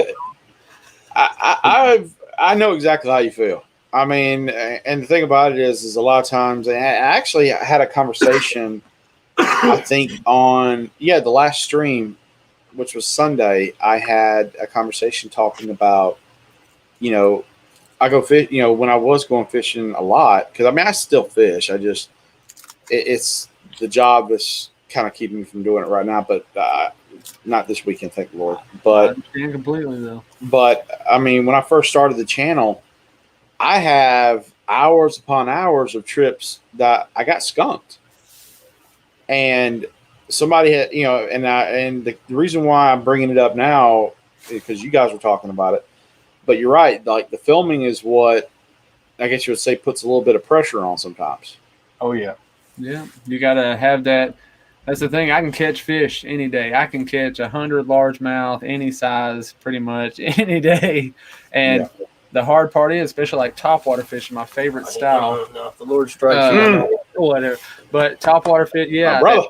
that blow up. But it seems, and I've looked at my videos, every time I get a topwater blow up, right as it's about to hit, I'm always turning or something, or when I'm fighting the fish, it's always me turned away so you don't see the rod or the fish or anything. I forget to capture those angles like the pros do, Georgia, It's Bassmaster, yeah, you have to train your brain. I'm not gonna lie, because Yeah, I y'all do got got a it down. couple of fish on video that I caught, but you didn't get to see it because I'm sitting here.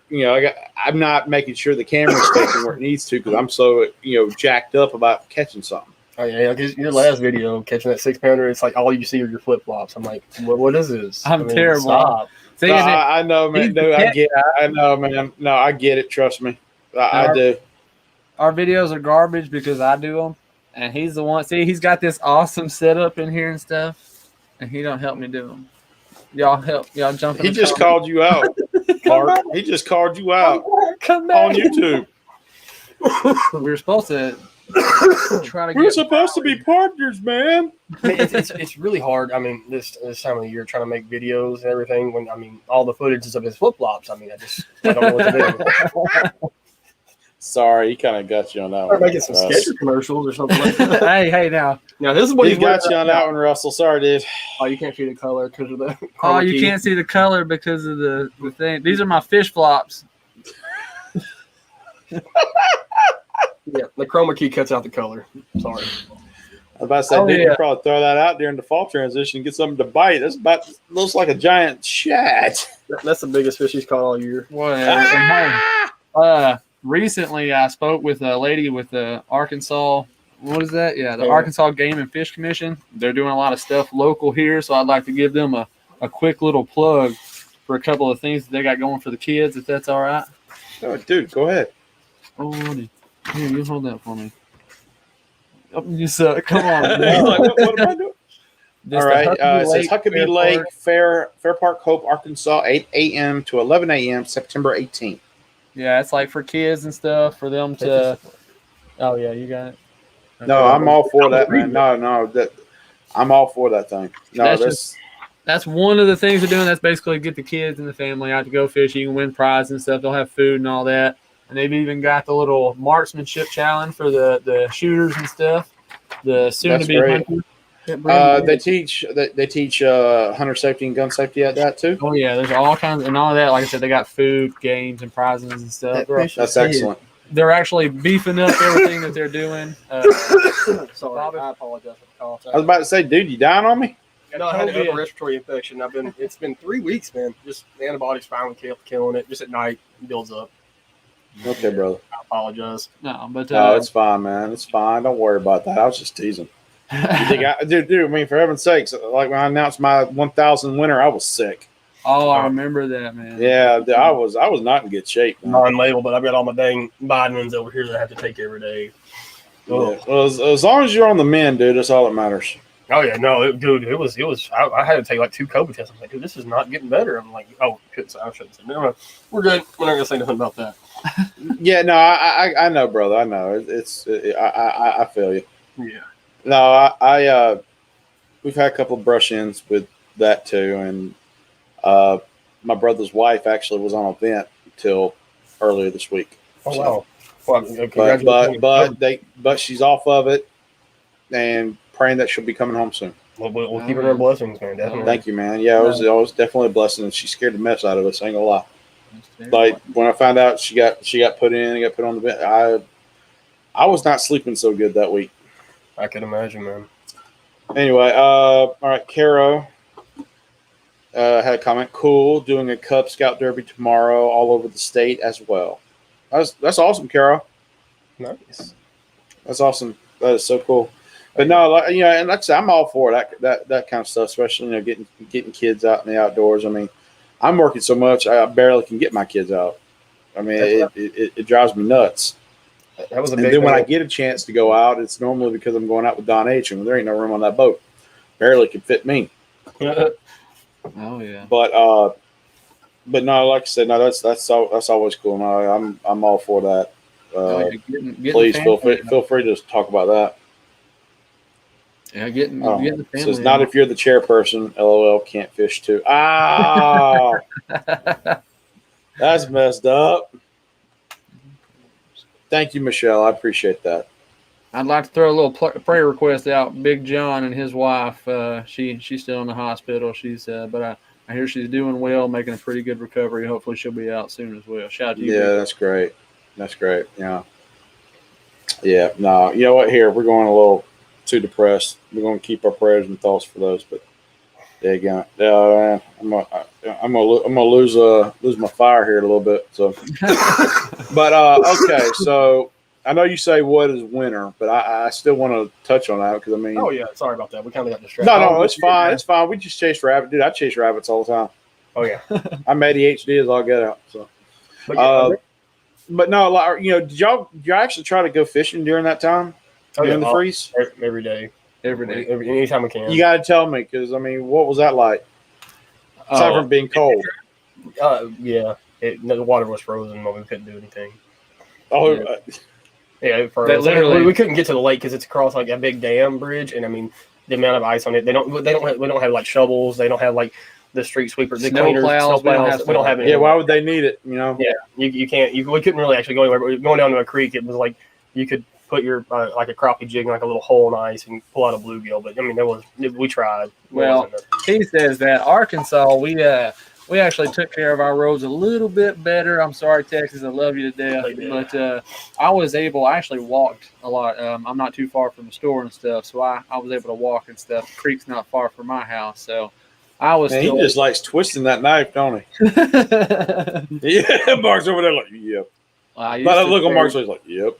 I used to mention the fishing license in Texas compared to Arkansas prices, but now Arkansas jacked their price up too. But hey, not gonna lie, Bobby Ferguson Park on Arkansas side here in town, I keep catching 5+ pounders almost every time I go. You put him on the lake, he can't catch anything though. No, whatever. Weird. I can't even get him on the lake. Dude, no, see, that's so funny because, like, I mean, I didn't really start lake fishing until last year. I mean, I was a pond and creek fisherman. Yep. And I didn't really start, like I said, I didn't really start lake fishing until I started fishing, until I got my kayak and I started fishing with Don H. And and a lot of people don't really touch on how fishing a pond and a creek is just night and day difference from a lake. Yes. Oh yeah. Oh yeah. Because I mean, I thought, okay, I could get out here and catch something. Man, It's a lot bigger of an area. You have to, you've got to learn how to target the fish, find out where they're moving. I think I've done a lot of research now, but I believe 60% of bass move around in the lake. 40% typically are stationary in a specific area. So you've got to go out and learn how to pinpoint those things if you don't have like live target or something like that. Active target, but active target, yeah.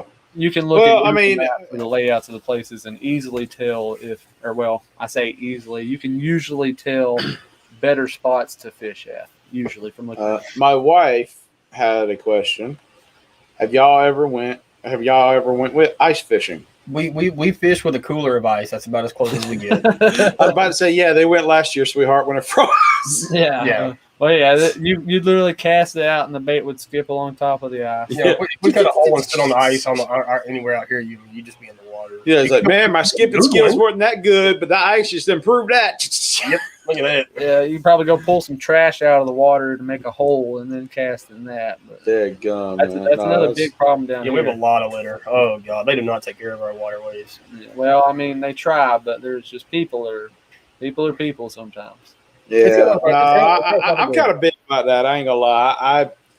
I don't like the idea, of fisheries being abused. Yeah, But that really kind of gets on my nerves now. I mean, I grew up around a generation, like I said, I grew up on the Flint River, which is, the river where I went fishing for shoal bass. But the area I grew up in was a lot further south, and I grew up around parents that would go out and just float in the middle of the river, and they'd sit there and be throwing them back, and like, hey, what are you going to do with your cans? You're out in the middle of the river, like, fill it up with water and sink it to the bottom. And I'm just like, that's funny, but now that I think about it, I'm just like, man. Yeah. I won't lie though.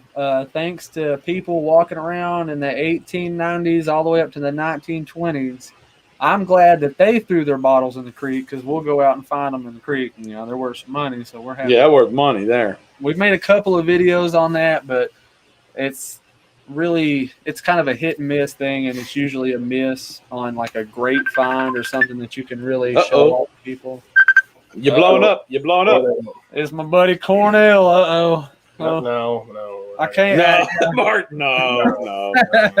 Yeah, my wife thought that was funny. I was talking about, or thought your comment about ice fishing was funny. That's Hey, I gotta call you back. We're live. Check out the live stream. Yeah, check out the live stream. What's up, bro? How you doing? That's my buddy Cornell.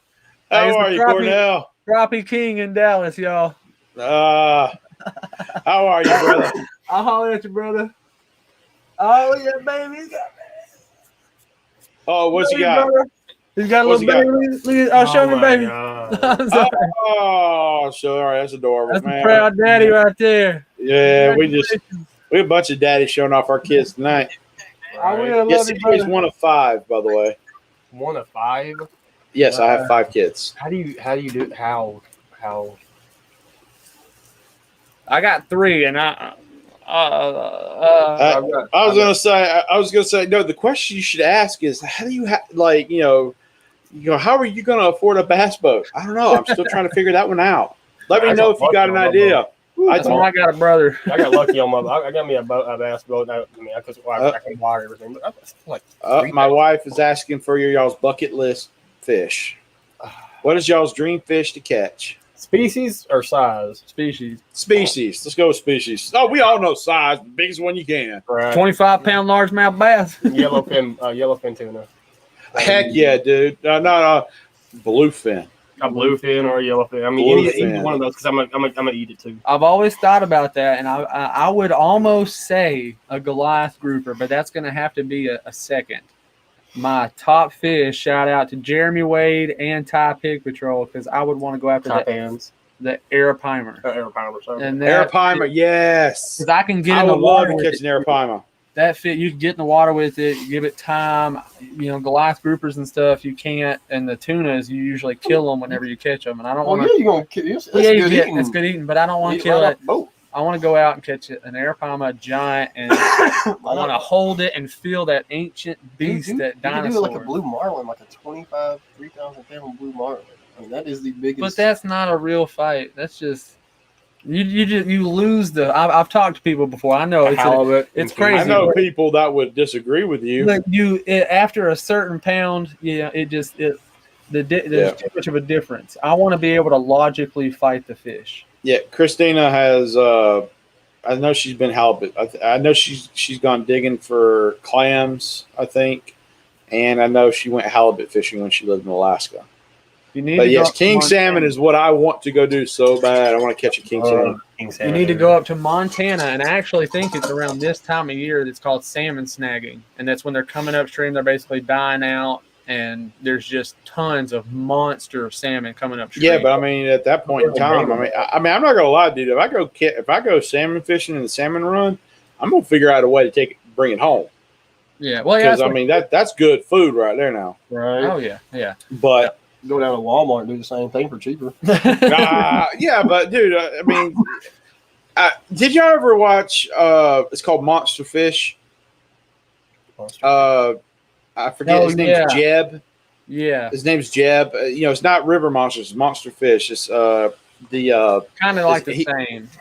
Yeah, but it's a different guy. He doesn't have the. I won't lie, I didn't really like it that much, but I watched a little bit of it. Well, there was an episode, and it's called Salmonzilla, and it is all about Alaskan salmon. And the beginning of it shows like four different people having a salmon on, and that rod just snapping. Golly. Like those fish were just such monsters. And I remember the first time I saw that, all I could do, some people sit there and go, man, I've had a bunch of that rod cost. All I could think is challenge accepted. I want to go. I'm itching. I got to go. I got to go catch that now. I got to go catch that. I'm getting my dock demon. Let's do this. Yeah. Because, I mean, and literally, like, someone actually came up to, like, one of the anglers and said, what kind of rod do you recommend? And I kid you not, the guy said one with a warranty. Because it's going to break. That's the fun part, though, using a small reel or a small rod like the dock demon. Whenever you've caught so many bass and you want something different, that definitely is a fun little challenge to do. I've done it. Well, yeah, don't bring that here, because especially if you hook up on a king salmon, it will splinter. How big do king salmon get? Dude, they get. I think they get like. I think the record length is like 4 feet long. How big? That's a shark. That's not a dang salmon. I mean, they're huge, dude. They are huge. I know some of the trouts. Like we've been to the trout. I think it's like I think they can get up to 30 pounds. They get up to 58 inches, meters long, and around 126 pounds. 126 pounds. There you go. Golly, that's my wife. I know, but go on about the trout farm. Oh yeah, the trout farms up there and by like Missouri and the northeast or northwest Eureka Arkansas. Springs and stuff. Yeah, dude, we went to those trout farms when we were younger, and I mean, there's brown trout in there that are just huge, and you can watch them swim, and you can feed them even. That's over there by Dripping Springs too. That's dadgummit, son. Arkansas. Susie had a question. Y'all go frog jigging. Frog gigging. Frog gigging. Or frog gigging. Sorry, I don't know. Use our hands frog gigging. We use our hands. We'll try to catch them, keep them alive a little bit longer, so because depending on how long we're going to be out. Yeah. But yeah, definitely frog gigging, especially on the golf courses when you're not supposed to be there. What are you talking about? What? We have permission. Yeah. Mom. Yeah, we got permission. They go run off to check. Hey, where'd they go? Yeah, hang on. Don't worry about it now. Let me go ask my mom. Hang on. Mom told me I could come out here. What? Mom said it was okay. She knows. She knows best. I mean, the thing about it, they're just going to kick you off. Oh yeah, man. No, it's so funny. I used to work for the railroad. No, talking about frog gigging. There was a guy that I worked with. His name was Andy. I don't want to drop his full name. He might not want me to, but I don't know if you know much about railroad, maintenance, because we worked on what's called a rail grinder, but it's known as the train from hell. And whenever they park these trains, they park them in a siding. It's something that's normally out of the way and off the main line. And sometimes we are literally out in the middle of the woods. And it's so funny because we'd be out there working, and all of a sudden, Andy would be paying attention to something, and then he'll just like turn his head, and he's like, it's like he heard something none of us heard. And he goes, "I'll be right back." All right, he'd go walking off in the dark, don't know what the heck he's doing. Then he'd come back with a freaking frog about bigger than his hands, and I'm like, "What the heck, dude?" Because I mean, first I didn't realize what it was, and I was like, "What the heck is that?" And then I'm like, "Oh, it's a frog." I'm like, "Dadgummit, dude, could you find one bigger?" It's like he's bringing out this frog just huge. I mean, and like I say, this guy's he's so good at catching them, and I had no idea. Like I said, he heard something I didn't know to listen for, and I was sitting there like, "Dude, what how the heck did you know that was there?" And he goes, "I just heard it." And I'm like, "I didn't hear nothing." It's very distinctive. Oh, for yeah, sure. the ponds around here, you can throw like a Cinco or something like that on cross lily pads, and the frog will come up and just eat it. Or a topwater frog. Or a topwater frog. They're cannibalistic. They'll eat themselves. Yeah. Oh yeah. No, they'll eat other versions of. My last time actually going frog fishing was actually I work for a company that builds big pools, like big fancy expensive pools, and we got called out to this one pool that'd been sitting for 30 years, and we had to clean it, and there was about 40 bullfrogs in there. Yeah, there was dead animals, there was carcasses, there was bones at the bottom. It was the nastiest dang pool I've ever cleaned. But there was about 40 bullfrogs in there, and they became supper for 2 nights. So. Really my wife had frogs taste like chicken. Yeah, honey, we know. You tell me all the time. Frog spotlighting is more fun. Yes. Hey, they were the ones who taught us the frog her spotlight. husband Sam, he's actually the one that took frog first time and got us addicted. Yeah, out on a golf course, we got in their boat, a little flat bottom boat, and oared around, spotlight them, got up in their face, and hit them with an oar. That was it. Yeah. But no, like I said, I mean, Andy, and we had a guy with us named Corey. Both of them would like do something with those frogs, but Andy was the one, like I said, just, real kind of laid back, real chill guy, real funny. And, we'd be under these machines just getting all dirty, turning wrenches. And all of a sudden, Andy be, it's so funny because he'll sit there and, it'll be like a lot of pneumatic tools going on, wrenches, but he'll hear something that's so faint over all that and go out there and find, come out with a frog, a frog is bigger than his hands, and he was a big dude too. So yeah, it is. I've gone frogging before, but it's always so weird seeing them that big because I'm used to seeing like little ones. So I'm not used to seeing them that big. Yeah, they get monstrous. Hey, I know you know this because you're the gator man, but we got gators down here too. Oh, I'm aware. Yeah. Every time it's so funny because when I caught those guys, I did, like I said, legally I did not catch them on purpose.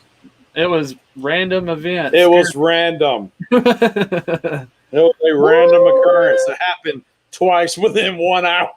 Hey, I got a 7.5-foot alligator in on 20-pound test line on a crappie rod. Why there was 20-pound test line on a crappie pole, I have no idea. But I got it in. I got it all the way to the bank and everything. And 7.5 foot on a 20-pound test line on a crappie rod. In a boat that moved. No, I was on a boat at first, and I had to get out and get on bank, and then fight it all the way up to the bank. And then once I got on the bank, I was like, all right, yeah, now I can go away. I caught it. Yeah, I caught you. Go away. And he's like, oh, really? But I want to stay now. No, he didn't stay. You were like 80 pounds at the time. So I was more than 80 pounds. Yeah. Oh, you were around that. Yeah, my wife wanted to ask, have y'all ever wanted to catch gators? Yes, honey, I'm pretty sure they did. At least Russell did. Yeah, it's all right. It ain't like swamp people. They make a show out of it. It's really not that cool. Well, like I said, the first time I caught it was so odd. And then, and I was pulling the first gator I caught. And I was, it wasn't huge, but it was pretty decent size. Like next to that bowfin, because I caught that bowfin in that same lake. But I caught the gator. Yeah, that was a nice fish too. Yeah. Oh, that was fun. That was fun. Like I thought it was a bass. It's so funny because Don H to this day. Everybody thinks it's a bass. Always thinks Got my it's a bass. PB. Yeah. Oh no. Yeah. Don H thought it was a bass. And he literally told me, man, I'm not gonna lie, I debated on walking back, kicking you off the boat. He said, when I thought I was a bass, I was getting ready to walk back and literally just 300. This is Sparta, kick you off the boat.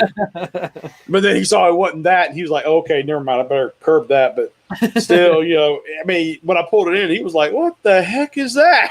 I'm just picking up by its lips. I knew it was a bowfin. I was like, because at first, like I said, I thought it was a huge bass. I thought, oh my God, I just caught a 14-pound bass. But then I got a quicker look. Then I got to look at it when it flipped up, when it got to the boat, and it flipped before I flipped it in. I'm like, holy crap, that's not. At first, I thought it was a snakehead. Then I was like, wait, there's no snakeheads here. I'm like, oh, this is a bowfin. I'm glad there ain't. It is 8:45. Yeah, it's no, we're running a little late. Normally, I only try to do these about an hour. But the conversation has been so good, it's kind of hard to turn it off. Oh, yeah. Well, anyway, we'll go ahead and do the wrap up here. Oh, hold up. Yeah, Gummit, Eddie, man, dude, we're getting ready to wrap up, and you pop in. Eddie, man, my fish flops. They're gray. He knows what they are. He has some. He's cool too. Eddie popped in, man. Like I say, this man right here. This is the reason why I had such a good day on Lake of the Pines. He told me where to go.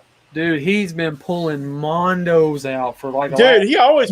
I always wanted to take a jab at him, going, that area you sent me. I'm glad I caught something, but I couldn't help but notice you're catching monsters. Anything you want to tell me? Did you send me to the dink area on purpose?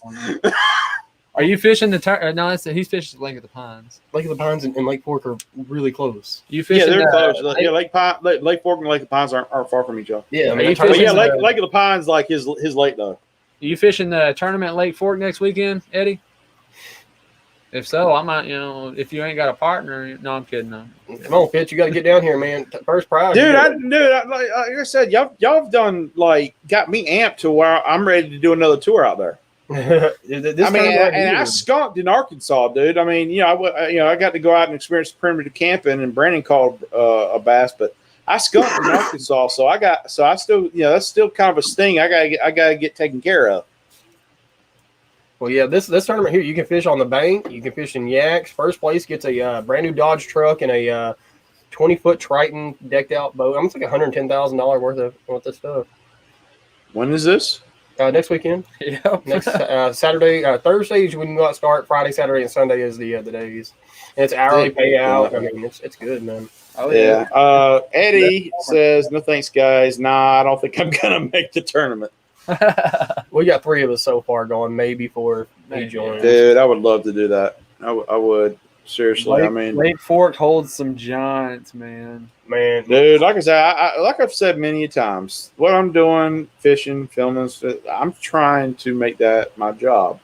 So I'm wanting to do that. I'm wanting to plan out where I do. I want to tour this country fishing, and then get to the point where I can go to places like Thailand and go fish for whales, and that'd be awesome. go down to Central America for those monsters down there. You can catch tarpon down in Central America in one of their lakes.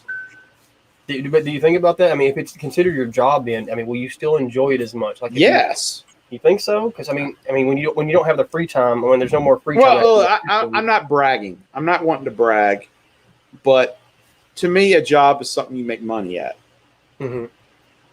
I'm not bragging because I haven't made much, but I have made a little bit, and I felt more accomplished for the little bit I've made than the job I have now, and the day job I have now is the most money I have ever made in my adult life. But that little bitty money that I've made doing this, I felt so much more accomplished. It's your own thing. You made it. Yeah, that's understandable. This is a dream, and the only time I ever feel like this might be working is when I'm having to rush to get set up. That's it. That's about the only time. Or if I'm exhausted and I got to get some footage edited, that's about the only time that I would sit there and feel like, okay, this is probably the part of the job that is a little irritable, but not to the point that I would want to give it up. Because I've almost been doing this for 2 years, and the only thing I regret is I haven't gotten further than I want, because I don't want. I want this to be what I do the rest of my life. And I want to be able to come out and, guys say, okay, come out and fish. I'm like, I'm free. How about next week? Yeah, see, and that's what I want. I want the private ponds. I want access to that. I want to push Yamamoto's ponds. Yeah, like God, I would love to fish Gary Yamamoto's ponds. I don't know about all that. Oh. That's pushing it right there. I just like local places. People, hopefully somebody that's watching, here locally in Texarkana, Texas, or Texarkana, Arkansas, or somewhere close by. Let me come fish your private ponds that I haven't been to. Other than that, rock salt. Oh no, and you know what's killing me is right next to me where I live, there's actually a private lake. And when I mean private, it's a little lake, but because of the size, it's technically classified as a lake. Some people will say, oh, that's just a huge pond. Well, yeah, but it's technically classified as a lake. Because if you go look it up on the map, it is called a lake. And it used to be, and there are huge bass out there, but the property got bought in an auction, and now I can't get access to it. But there's at least, I guarantee you, there's at least 7 or 8 pound bass swimming around that lake. Oh Lord! And last year, I actually went up to the people that owned it, begging them to let me fish it. I kid you not, they said, "Well, we've never caught anything in it, and it took everything in my power not to go." But they ain't doing it right. yeah, I was like, "Y'all ain't doing it right." And they were like, "What are you talking about?" And I pulled a picture up of that monster bass I caught out there, and they were like, "Where'd you catch that?" And I point right there. Anyway, hold on, right? Eddie says something. That work that goes into it can be a lot at times. Yeah, Eddie's one about it, but meeting new people in the journey is process. Exactly, Eddie gets it. Yeah. Eddie knows exactly what I'm talking about, and that's what I want to do. Yeah, that's all that I'm doing it for. I don't want to get famous. I own my own business. I'm not rich by any means, but I make enough to support my family and myself, and I want to be able to meet more people, fish more places, learn new baits and stuff, learn experiences and techniques from other people, get out there on Lake of the Pines and learn it with Eddie. That's all I want. I don't care. Eddie, next time I'm out there, you better find some free time for me, brother. I need to meet up, because I'm very grateful for the spot you gave me. I just couldn't help but notice the fish were just a little on the small side. Except one. There was one that I know it was huge because the tail popped out of the water. It literally, I felt it hit my bait, but then it whipped its tail, and it's like it threw the bait at me. Oh man! And I saw that thing, and I was just like, "Oh, that was big!" And I panicked. I was just sitting there just trying to get it to bite again. And we went back there, couldn't get that fish to bite, but that thing was huge. Oh man, I believe. And Eddie, and if Eddie didn't know about it, or know where it was, or didn't know about that fish, he knows exactly where he told me to go fish, so he knows it's there now. Oh, he'll go back and get it. Yeah, if he hasn't already. Oh, yeah. And he goes, "We'll make it happen." Good, brother. Good. Hey, don't forget about me. My wife is also a photographer. She does great. She does some and some of my photos that are candid shots are just epic looking. And I don't think I'm cool, but my wife makes me look awesome. I'm sitting there why? I was like, why is it this woman can make me look like I am just so much cooler than what I really am in real life? But she has a way of taking these candid shots, because she doesn't like post. She captures the moment and she just rocks at it. That's awesome. And she's going to be starting, and she's actually in a few months, actually now, she's starting to prep to increase her skills as a photographer and things like that. So she's going to be traveling with me too. So that's awesome. But she's like, "You want to hire me for a photographer? You want some epic photos? This is the woman to talk to." Yeah, I do all that. I think there may be 2, maybe 3 videos tops on our channel that I didn't edit, but everything else from the Instagram, Facebook posts, YouTube, everything, I do all that. Yeah. They'll occasionally jump in videos and stuff with me, but other than that, editing, and it is a hassle sometimes. I do a lot of it on my phone, S9 Plus, whatever it is. Dude, you better than me. The only footage I edit on my phone is like my little TikToks and shorts. That's about it. Yeah, I need a laptop. So you're doing something better than me. Well, I got a laptop. Hey, Bubba Bill Basson, for the longest time, all his videos was on his phone. He edited it on his phone. Yeah, I still do. I mean, the software and stuff I have is easy to use. I try to like add little cool things in there as much as I can, but I don't care about the flash and stuff. Some people might, but whenever I'm watching a fishing video, I want to get to the fishing. If they're talking about tips or techniques that they're using to catch them, I focus on that. I don't want to see you walking around a store that I've been in 100 times. I know everything that's in there. I know how to tie a Palomar knot. I've been fishing my whole life. I know most of that. I want to see the fishing. I want to see what you're doing and how you're doing it. I was about to say, what the heck is that? I was like, at first I was like, wait, what the heck is that? Then I realized, I'm like, okay, Mark's playing with it. There you go. That was good, Mark. Oh my God, that's so funny. I guess. Sorry about that. That is so funny. I'm sorry. I know we were getting ready to hop off, but Eddie came in. Now we got more conversation struck up. Oh, yeah. I'm sorry that I'm keeping y'all up. Oh, we got to laugh. Somebody laughed. Oh, Carol on Facebook gave us a laugh emoji. Use the mouse and click the thing that says new comments. I'm sorry, Mark. I know you were wanting to hop off there. No, I had to take care of stuff with the kids. It was just that time. Oh, okay. I mean, yeah. Like I said, I'm cool keeping this running a little longer, especially since Eddie popped in. I mean, I was really hoping he was going to pop in. I'm glad he finally did. Now, who is Carol Ferguson again? Carol Ferguson. She's been one of the fans of the channel. She's been really strong supporter. Okay, I saw her last night. I didn't know if she was a part of Bobby Ferguson, like where I was talking about earlier or not. Wow. Was waiting for him to notice it. She was what you waiting for me to notice the bait? Is that what you're talking about, Carol? Yeah, I came home with the green screen. I was like, he's never gonna see this coming. No. You see, it's so funny because then when you get on the green screen, and then all of a sudden I saw it like going down. I was sitting there like, is Mark doing something with the green screen, making editing something in? Then I realized, oh, that's what he's doing. Okay, never mind. He's just dangling something around. He was dangling something around. That was so funny. Which he could. He showed me you could have we could have one of our YouTube videos playing in the background and stuff. But I figured that we figured that probably like you can't do that on StreamYard. You can't do it on StreamYard. Well, Mark, get my number from Russell. I need to talk to you because I need to get some advice on how to set me up a little studio like that because that's awesome. Man, I think this studio here ran me about maybe $200 for everything. Everything? I'm a Goodwill buyer, man. I do everything at Goodwill. It's He's a bargain shopper. Yeah. Well, dude, I don't know if anything like that would be in a Goodwill here. Well, the green screen, you got two big old lamps that have umbrellas on them and all that. You can get that package for like $80 on Amazon. And the Yeti mics, actually, these are like $120 mics. I found them for $5 in the Goodwill. So I mean, there you go, streamers. Y'all watch that. You got a good tip. Set you up a green screen studio. We had a video that I posted of a pawn shop find. Oh man, and, lucky. If you go back and watch that one, I went to a pawn shop and I think it was like $30 or $40 I paid. It was a big old tackle box that had 6 or 7 spinning reels in it, a ton of crankbaits. It was okay. great. I'm gonna go back. That's one I must have missed because dadgummit, I would have watched that. Yeah, I had a fish. That's kind of like my jam.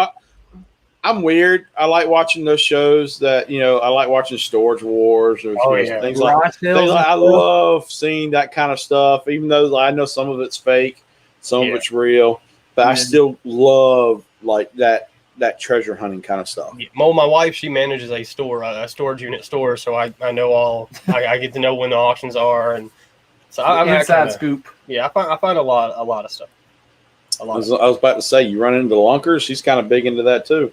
Oh yeah, he recently exposed some people. Yeah, he exposed a scam. I know, I saw that. They're loading the storage units with just boxes and oh yeah, they've been doing that forever. They do that forever. It's just now being addressed the way that it is because now the information's easier to get out. Yep.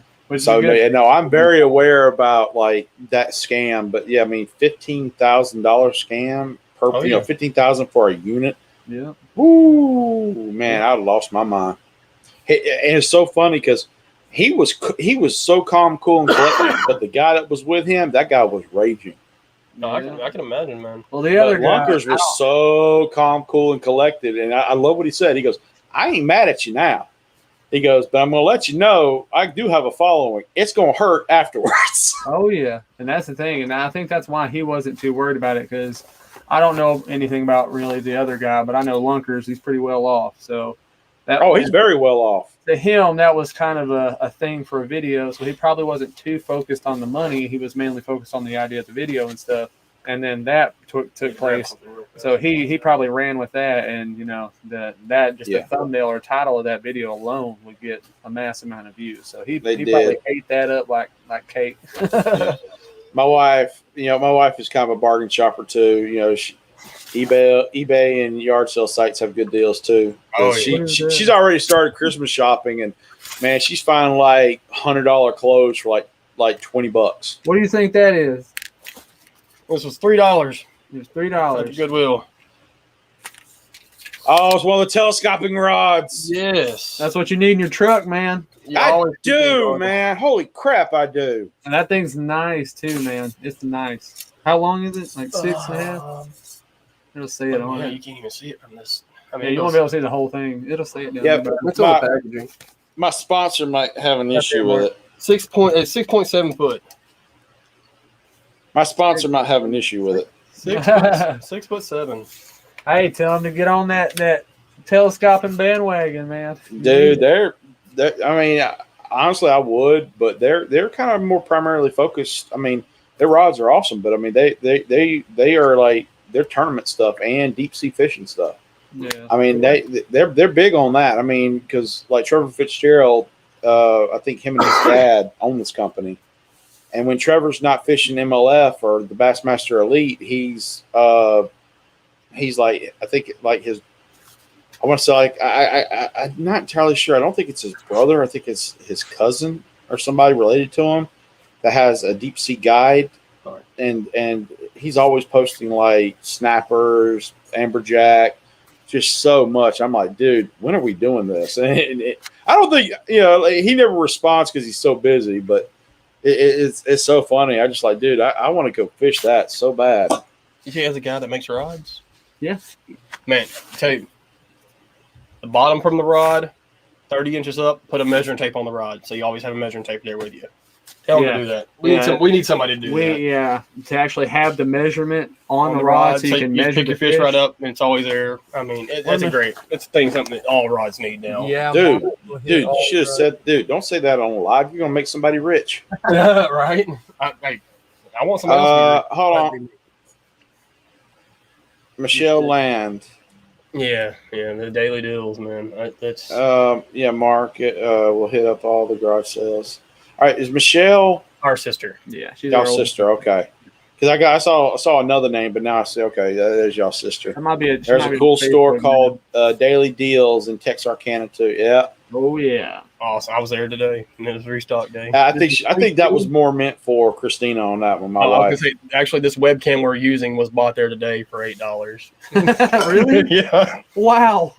What kind of webcam are y'all doing, dude? There's a little 1080p webcam. I mean, all right, you know what? Yeah, Russell, give him my number. Open that drawer. What's in this drawer? Like 6 other webcams that I've gotten there for like $3. Holy cow! Dang, God, Mark. Yeah, there's there. Wow, dude. You can't even. Treasure hunt. Holy crap! Okay, I mean, microphone stands. Hey, how about this? I'll double your profit. I'll give you $6 for one. Yeah, hey, man. If you need one of these mic stands or something like that. These actually, I do. I got like 6 of them, man. Okay, yeah, Russell. Yeah. Give him my number. You got it. But no, I mean, honestly, no. Like I said, I'm all for coming out there, and like I said, I definitely would like for Brandon to come out, and it would be awesome to bring. It'd be awesome to bring Marshall out too. Oh yeah, that'd be cool. That would be really cool to be able to. I love to cook, so I'll make the meals. Hey, he's a chef. You name it. No way. Oh yeah. Oh yeah. I can cook. I can make cinnamon toast crunch. I don't know now. Like when I stayed with Brandon, I didn't film too much in their house out of respect for their wishes because they didn't want their kids on this, and I get it. So I totally get it. My kids have a YouTube channel. Well, I mean, their mom wasn't really too keen on me, putting them on the channel. She wanted to be able to control who saw her kids, and I totally understand it. I mean, absolutely 100%. This day and age, yes, sir. Yeah, you never know. This day and age, no, yeah, and I mean, and I totally get it. But you talk about cinnamon toast crunch and all that. I'm like, I don't know, man. Brandon and Kristen might have you beat because like I had never had crappie until I ate there or until I went there. Oh, I'd never had it before, and I'm ruined now. But they made fish tacos with homemade pico, and I was hooked. I'm not gonna lie, I'm starting to get a little mouth talking about it. Well, because it was so good. I could put you on some like ceviche, some like we can catch hybrid bass, crappie, or whatever like that, and make it ceviche. You don't cook the fish. You put it in lime juice with the onions and the tomatoes, and it cooks itself inside the refrigerator. The lime juice, chemical reaction to the acid and everything else. Yeah, I've heard about that. Or we can catch a big old. My wife would love to see that. I guarantee. My wife actually is big on cooking too. She's like photography and cooking's kind of her thing. Nice. Photography's her dream. Cooking's her hobby. Catch, clean, cook, gar when you get down here. Gar, buffalo, drum, rocket. I mean, you name it. I'll make you like it. You'll like it. And steak. Dude, He cooked me a steak one time in a bag in water. Oh yeah, it's a sous vide. I don't know what that is, but it was one of the best steaks I've ever had in my life. Carol says ceviche is great. Oh yeah. And your sister's talking to you. Mark is an amazing cook. Look at that. Yeah. Oh yeah. So we'll put some fish in your belly and on your line. And on the line. Well, there you go. Like I said, don't threaten me with a good time. That's the bag that I got from the founder lady for the. But you can't see the fish because it's green. Oh well, yeah, because it dulls it out, makes it look invisible. Actually, I can see the fish. I see myself through it. And I have a sticker almost just like that on my car. But yeah, she gave me an activity book. They're trying to get more people out on Arkansas side to go fishing, the parks and stuff. They gave activity books. They even gave stickers of the fish. A book explaining about the species and stuff. Yeah, the ecosystem, all that stuff. Whatever. Yeah. But I mean, it's really awesome. They've been doing a lot of good stuff. And not only that, you're not allowed to keep the bass anymore at that specific spot just because they're trying to build it up as more of a sport fishing place. Sorry for all that. Okay. I know it's okay. I'm sorry. No, that's cool. Okay. Well, all right. Carol Ferguson says, was that sweet bait? Sous vide. Sous vide takes too long for a steak to cook, and you forget about it, and when you get ready to actually sear the steak and cook it and eat it, and then it's already cooked to whatever temperature you need it to. Hey, look what Eddie said. Yep, Eddie. Hey, Russell, would you be willing to link up for a catch and cook on alligator? Dead gum, dude. He doesn't know how to do any of that, so. Oh my god. Okay, first off. Yeah. Oh man, that's that brotherly love. That's one of my gar from the Sulphur River. Dadgummit, dude. That's a shark. Yeah, it was massive. But yes, I am definitely down. He he held my fish for a picture, so it's on his Facebook in case he tries to lie. That's my fish, everybody. But I'm definitely down for a catch and cook. 100%. Okay. Caro said most public ponds in Arkansas are definitely game fish and fish ponds catch and release only on the bass. Yep, and I mean I love that. I really do because there's y'all see my wife. Yeah, okay. This has got to happen now. I've got like 6. My wife. This has got to happen now. I'm not gonna lie. She says that it has to happen now. My sous vides, I've got like 6 of them from that Daily Deals place for like $8, so I can send you one if you just want to send me your address. So yeah, I'll give him your number and stuff. Dang, I always wanted to learn how to do it. Let's set it up. Dude, yeah. I would love to see that, man. I would definitely. I would love to be there for that. Hey, dude, man. Gar balls are they're amazing. Gar balls and gar patties. So good. Oh, yeah. So good. Oh. So I took their fins program for my scouts. That's cool. Nice. That's cool. But yeah, now I would love yeah, so like I said, I've got a bunch of them in there. I'll send you one. My wife, yeah. No, y'all. If you shoot mashed potatoes in that thing, you will never go back to any. There's no comparison. I was about to say, I'm trying to lose some weight. Dadgummit. You just gonna make me ruin that. I'll come out there. I'll come out there because like I said, I've actually shrunk a good bit. You just can't tell because I'm always wearing baggy clothes. but yeah, I'll probably come back out there and gain all that weight again. Yeah, like when you watch that video of the pawn shop find on our channel, I was basically like about 6 months pregnant. Basically, I was right around there. It came out. It was Coors. I thought it was going to be a Bud Light, but it was good. We still love it. Yeah, Caro's trying to tell me it's healthier cooking fits. Oh, All right. Well, then I won't feel so guilty. Oh, He's been here for like an hour. I didn't Really? even know it. Yeah. oh, we got a All right, who's here? My father, he's been bass fishing in Texarkana since 1751. Yeah. 1951. I was 6 weeks old when I started. Well, I was gonna say, here, hold on. You know what? Here, I'll move it out. Why don't y'all get in and get somebody that can actually tell us how to fish? Yeah, see, that's Get what him I'm in the talking show. about. Come on, please, Mr. Adams, come join the show, please. Yeah, he's actually the one that put me on my PB out of the Sulphur River. He's the one that showed me the technique for out there. Oh Lord! When it comes to not only that So tournament, this is turned into the Adams family. this right here is fishing secrets, like legend secrets right here. So we Yeah, got we a could- legend joining the. Oh yeah, I don't know why. He's got That is so cool. How are you, sir? I'm doing pretty good.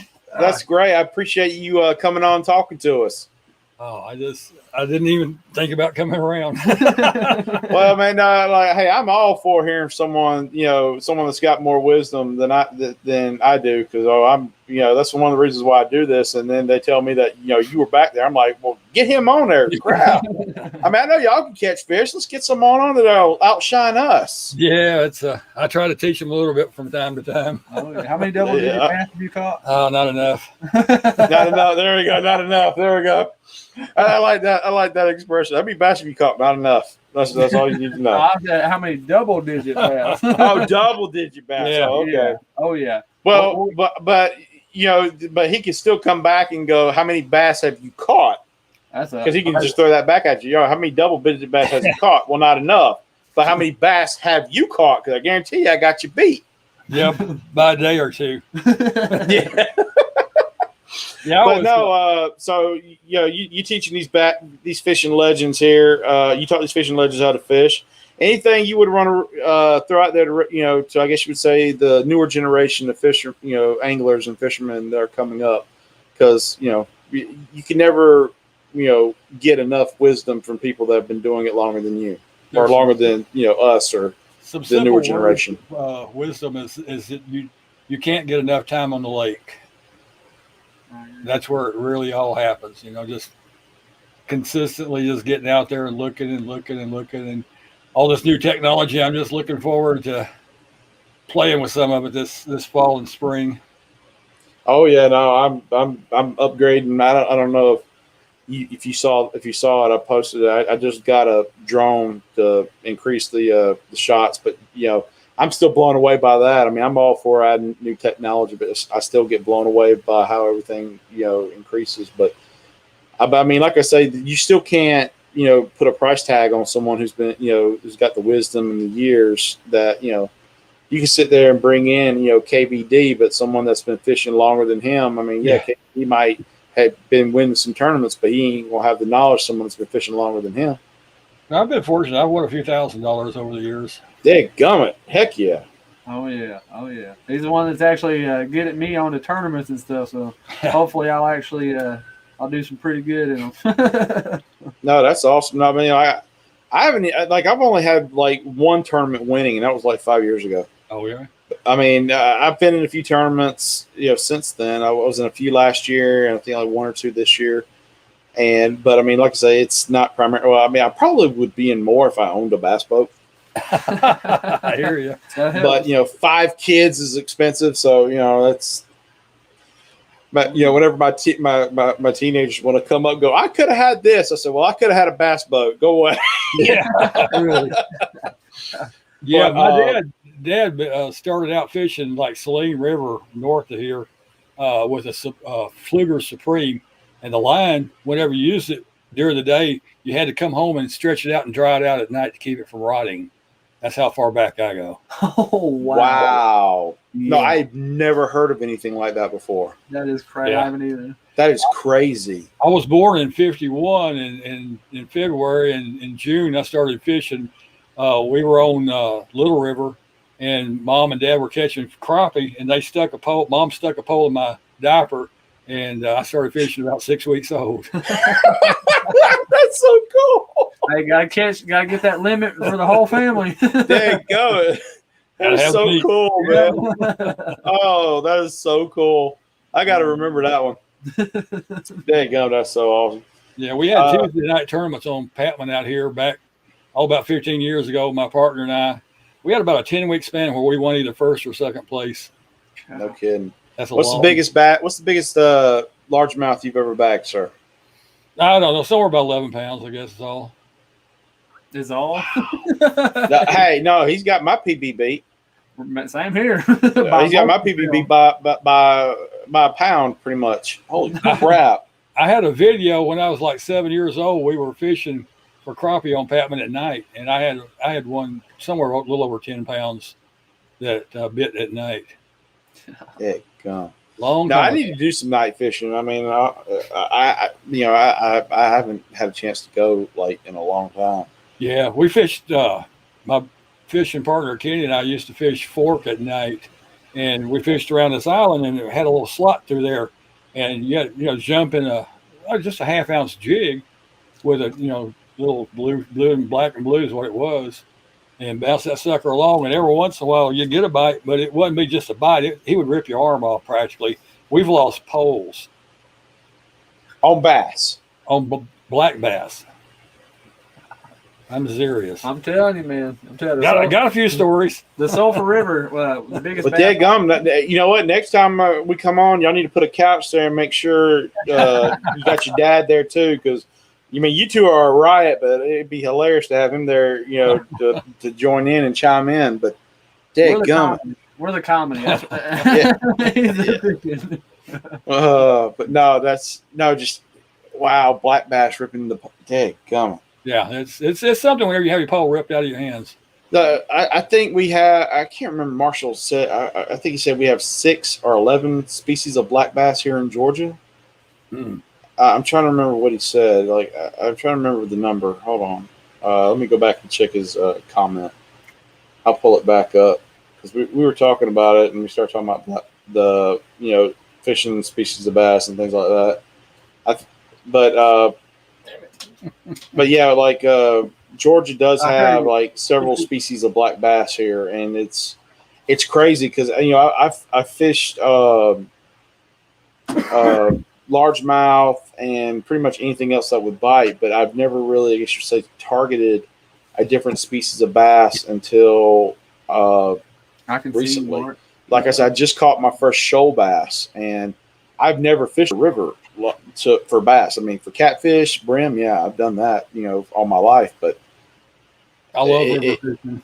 It's definitely. Well, I mean, and I actually was having to wade like my I normally have. I don't have any tennis shoes right now. I'm actually having to wear my Georgia boots I wear during the winter, just because it's the only pair of shoes I got. Because I brought them home from fishing with Marshall.